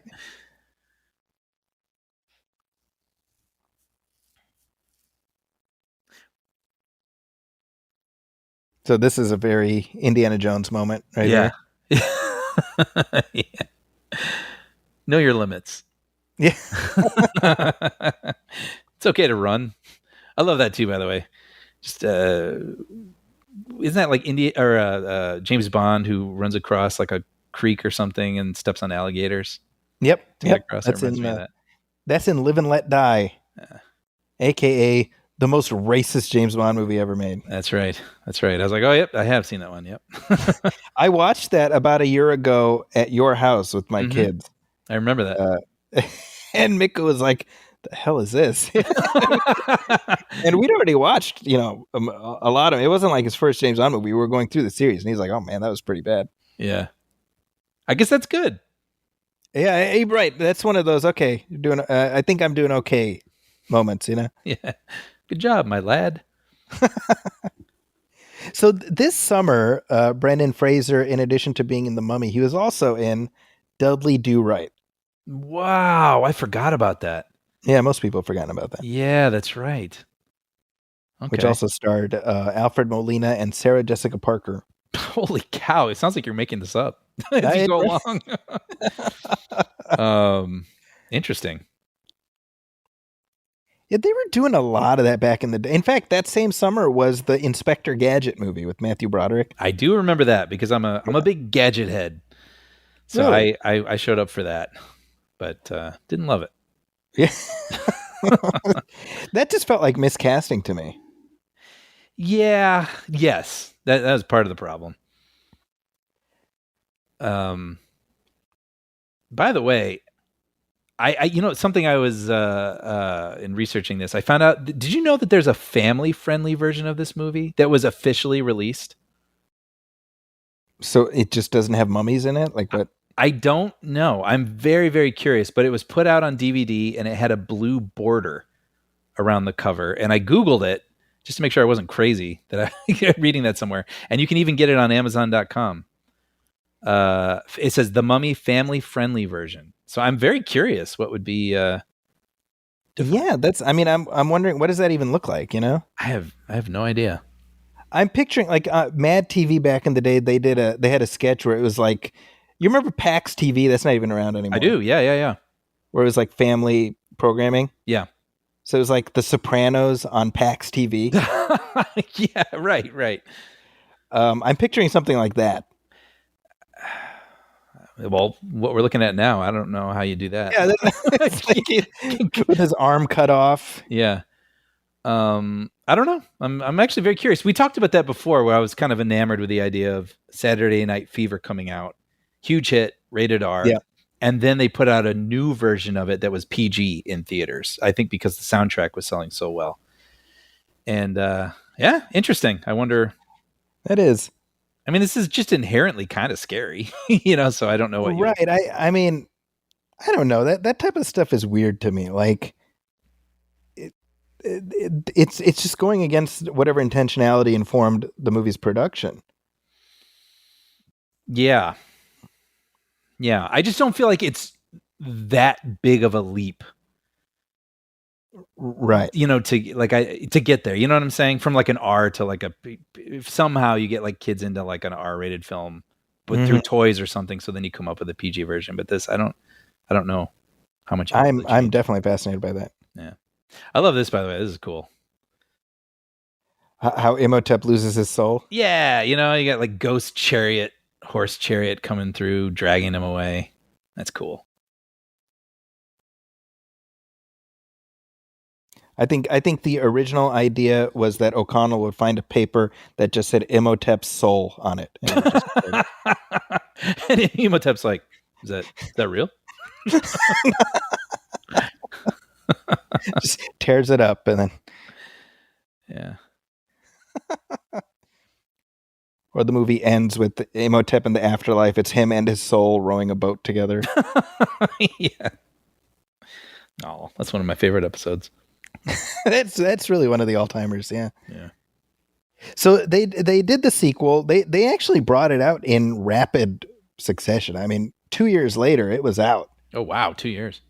2 years to the day, or 2 years to the weekend, and that's literally because the day after this opened, the studio called up Stephen Sommers and they're like, "Hey, we're doing another one." Makes sense. Yeah, and they got the whole band back together, which I remember the trailer for The Mummy Returns. It had, a trailer guy just listing the name of every single person in the movie. Brendan Fraser, Rachel Weisz, blah, blah, blah, blah, John Hannah, Patricia Velasquez. And I'm like, I would say about 4 of those you don't need to say in the trailer. And The Rock, that was his first movie role. Wow, was it really? It was. And the thing is that movie, the sequel, I mean, it played like gangbusters. I mean, it did really well. I'm sure. And so, there was definitely an appetite for these characters, at least, which is why it was interesting to me when they finally got around to doing the third one. Summers was out for whatever reason, maybe because he was doing G.I. Joe, although that was the following year. But Rob Cohen directed the third one. Okay. And more damning, Rachel Weisz did not want to come back, or at least to work in that movie as written. And so rather than wait for her or make it fit her requirements, they just recast her with Maria Bello. Wow. Right? Which, that's kind of shitty, right? Interesting. So it doesn't work at all. It really, the chemistry between Brendan Fraser and Rachel Weisz, which you feel it in this one and in the next, it's just gone in the third one. Those actresses are so different. Right? It's weird. Yeah. Kind of baffling. And then they give O'Connell an adult son. What? Yeah. In the third one. Like 18? Or I'm going to say early 20s. Okay. So I mean, it's the son. He and Evelyn have a son in the second one. He's a little kid. Oh, yeah, I kind of remember that. And then that kid is grown up. It's not like a Mutt Williams situation. Yeah, okay. Although again, worth remembering, I don't know if you remember this, when we watched Crystal Skull, they played a trailer for the third Mummy in front of it. And when Indy was finished, we're kind of like, man, I don't know. Suddenly the third Mummy ain't looking so bad, Yeah. But it was in fact bad. So that's too bad. Oh boy. Benny, getting my nightmare death. That's right. I really, really don't want to be enveloped by little creatures. That feels like something we've seen some variation of, where you got a bunch of people surrounding you and then a flame goes out. It's good. I like it. I think it's effective. Right? It's nightmarish. Mm-hmm. I mean, you're being surrounded by these awful things. The one little safety that you feel like you can have is the torch in your hand, and then the flame is going out. Yeah. It's good. That's messed up. Yeah. That's messed up. Well, there goes Hymenoptera. Nobody else is no tourists are gonna be visiting there. No. Cancel my plan. Way to go. Yeah, way to go. Way to go, white people. That's my takeaway. You know what, though? All that treasure is down there somewhere. That's a good point. I don't know, Zachy. Well, and the monster's still in there, actually, now that I think about it. So yeah. So this is a reshoot where they bring back Ardeth Bay. Mm-hmm. So after the second Mummy film, there was actually an animated series also. I have literally zero memory of that. Yeah, it was terrible. Really? So what, like Fox Afternoons kind of thing? I believe it was on the CW, the WB, the Kids WB. Okay. And it starred John Schneider as the voice of Rick O'Connell. Wow. Yeah. And that had that was every week, Imhotep has some new scheme and they have to try to stop it or something to that effect. Yeah, that'd be a hard one to keep coming up with. Yeah. I mean, I don't know, with his limitations and keep thwarting him. Things. Yeah, it was unmemorable. And I have to imagine, even if I was a little kid, I would have been like, this sucks. It wasn't, you know what I mean? It wasn't even, because I've said to you before, I mean, I watched the Ghostbusters cartoon as a kid, but I've revisited it occasionally as an adult. And I'm like, no, it's still good. Mm-hmm. You know? I wonder if there's an episode where Rick and Imhotep got handcuffed together. Or stuck in an elevator and they remember previous adventures. Exactly. Yeah. Why not? This is Imhotep is pregnant and they get stuck in an elevator. Right. Wow, is this over already? Yeah, and we have to. Benny's treasure was a little bit of was still on the back of the camel, so eventually, at some point, they're going to find out that they got a little bit of the treasure. Yeah, which is why in the next movie they live in a big old mansion. Oh, is that right? Mhm. Huh. Yeah. Continuity. So the next movie is set like 10 years later. Oh, Kevin Jarre, I forgot. He was also one of the screenwriters on this. He of Tombstone fame. Yeah, that's right. Or infamy, I guess, considering how that ended up for him, unfortunately. True. But really, Brian, when you think about it, the real treasure was the friends they made along the way. That's true. Yeah. That's true. It's always true. Well, so thoughts on The Mummy here 25 years later? Yeah, I kind of set it up top, but I felt like I had a really great memory of it. I felt like it took a minute for it to kick into gear for me, which was a surprise. And I can't say I was vibing with all the hammy humor at the beginning, if I'm being honest. But once the movie gets going, you become endeared to these people. And as I said, the third act, I think, is a ton of fun. So you leave this thing going, well, yeah, that was fun. So I'm a fan. Well, I think that's an entirely normal reaction to this movie. I mean, I think certainly 25 years later, the stuff that made it endearing, I find just as endearing, and the stuff that maybe bugged me back then bothers me a little bit less because it's a 25-year-old movie. So sure, you take it a little bit more for what it is, you know? Yeah, this would be a fun movie to show your kids. Right, when you want to get them into something a little more adventurous and slightly scary, but not too intense. Yeah, you know, like this I could see that.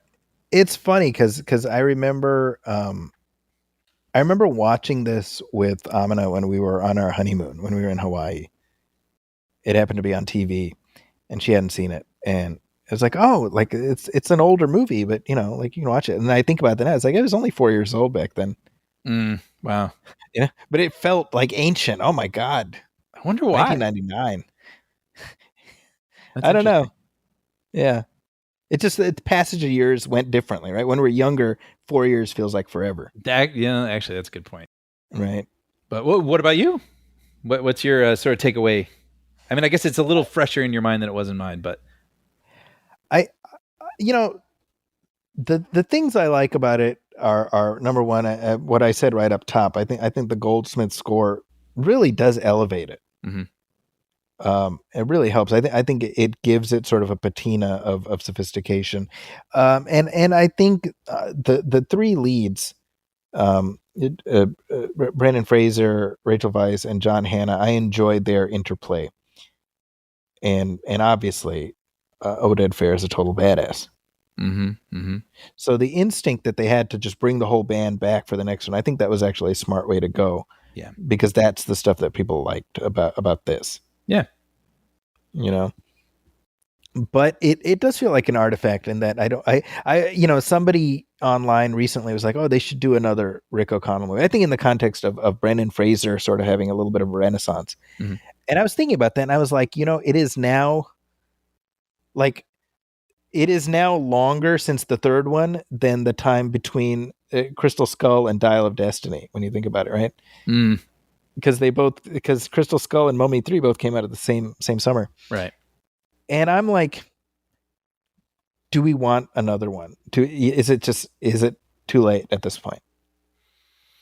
Maybe. I mean, you could lean into the elder indie kind of idea, where it's the son. I don't remember if we like the son or not, having not remembering the sequels very well. But I mean, if he doesn't have to be the one who's always leaping from things, but we still get his personality in there, I think that could be interesting. But I feel like, you'd probably have to lean on some newer characters. And then, to your point, the magic may be gone. I think so, right? Unfortunately, the window may be closed, which is a shame because as I said earlier, I think there was enough affinity for these films to get at least one or two more out, Mm-hmm. Instead they just went whole hog and Scorpion King. And there's like 18 of those at this point. I don't even know how many, Yeah.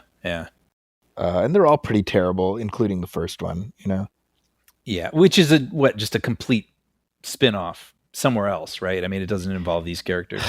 No. So essentially the sequel to this starts with this prologue of like, oh, there was this guy called the Scorpion King who tried to conquer the world, and then he made a deal with Anubis, I think, or whatever, and he became like he would conquer the world, but then when that was done, his soul would be taken over by Anubis. That's so he's a bad guy. Mm-hmm.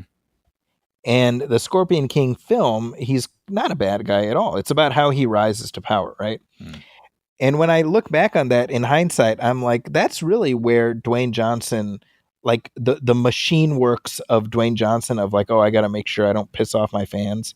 Sure. Started right there.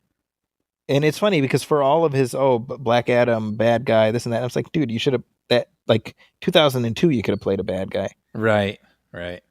Or like a good guy who becomes a bad guy. Like, that's interesting. 'Cause essentially, Black Adam is what the Scorpion King is supposed to be. Mm-hmm. I mean, almost exactly, Yeah. Yeah, it's interesting looking at old The Rock, by the way, too, isn't it? I mean, he's come a long way. I think his only issue is he hasn't made very good movies, but I think as an actor, he's come a long way from early sort of stilted Rock. Yeah. I think of like Southland Tales and movies like that. The thing is, I really wish he would put his brand to one side and just act. Mm-hmm. Because it feels like he's so beholden to whatever metrics, determine his creative choices, mm-hmm. that he's a persona, I know. That's going to be a hard thing for him to shed, I think, now. Exactly, right? Like, there's an opportunity for him to start segueing into more complicated roles. Like I look at, Batista? I don't know. Batista's a good example, sure. I mean, he's like making an active effort to be like, I want to build a house for when I'm not going to be able to do action roles anymore, Sure. And if nothing else, just what Denis Villeneuve has let him do is really allowing him to show his complexity, Mm-hmm. Mm-hmm. And it's wise then to take smaller roles too and excel at them and show what you can do. I mean, I'll tell you, when it comes to Batista, one of his best acting roles is in that Zack Snyder zombie movie. Oh, I never watched that one. Yeah, I mean, the movie is like whatever. I didn't like the movie, but I thought Batista was great in it. He's the lead character. Oh, huh. Okay. But it's just, it lets him really act, Yeah. And I'm like, he's like, there's no reason Dwayne Johnson couldn't be doing that. That's my point. Yeah. He's got the talent. I think so. Yeah. But he has made himself such a persona these days that I do feel like, again, that's something he's going to have to combat against. Yeah, I think that it's sort of it's interesting that he got his start acting wise in the Mummy films, and he, it was such a small role, but it ended up essentially launching his acting career. Mm-hmm. But one thing that is pretty cool is when Brendan Fraser was getting his Oscar hype last year. Dwayne Johnson talked about how kind he was to him, Oh, that's nice. Yeah, it says right here, this is what Dwayne Johnson posted on Instagram.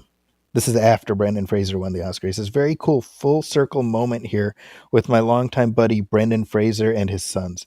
My very first film of my Hollywood career was The Mummy Returns, which Brendan was the star. Lots of critics and cynics betting against me at that time, but Brendan welcomed me with open arms and was very supportive. I never forget kind people. That's, I mean, gosh, yeah. And the truth is, that's one thing people say about Brendan Fraser across the board. He's just a genuinely kind person. Yeah, that's basically what I was about to say. Like, I mean, we love him, so I really hope there's a lot more roles, and it doesn't even, well, I want him to do what he wants to do, but I just feel like he could do so much right now. I would really love to see him playing all types of roles. I want people to slot him in. I agree. Yeah. But there we go. There's our commentary track for 1999's The Mummy. And to preempt any requests, we will not be talking through the 2017 Mummy. Just wait. 10 years from now. Yeah, never say never. We may talk through The Mummy Returns at some point. I'm into it. That's good. I'm going to say that now because I don't know that I'm actually going to turn it on tonight, but I am interested enough that I'm curious. So that one, I mean, we ended up doing this through requests, so you never know. But hey, let us know your thoughts on not only the film, but our thoughts on the film. You can email us at moviefilmpodcast@gmail.com. You can also hit like on our Facebook page, facebook.com/moviefilmpodcast, and message us there. As always, if you're looking for me online, you can find me at Zacky's Corner. Just look on various social media. And, Brian is doing his thing. He's doing his thing in the real world, which is far healthier. Yeah, no, episodes I've written of Young Jedi Adventures, as always, available on Disney Plus and Disney Junior. Like I request every episode, if you like what we're doing, please go to Apple Podcasts and leave a review, leave a star rating. Let everybody know that you like what we're doing. And if you don't like what we're doing, then keep it to yourself. Stop bringing the room down with that negativity. But on behalf of my partner Brian Hall, my name is Zaki Hassan. We will catch you next time. Thanks, folks.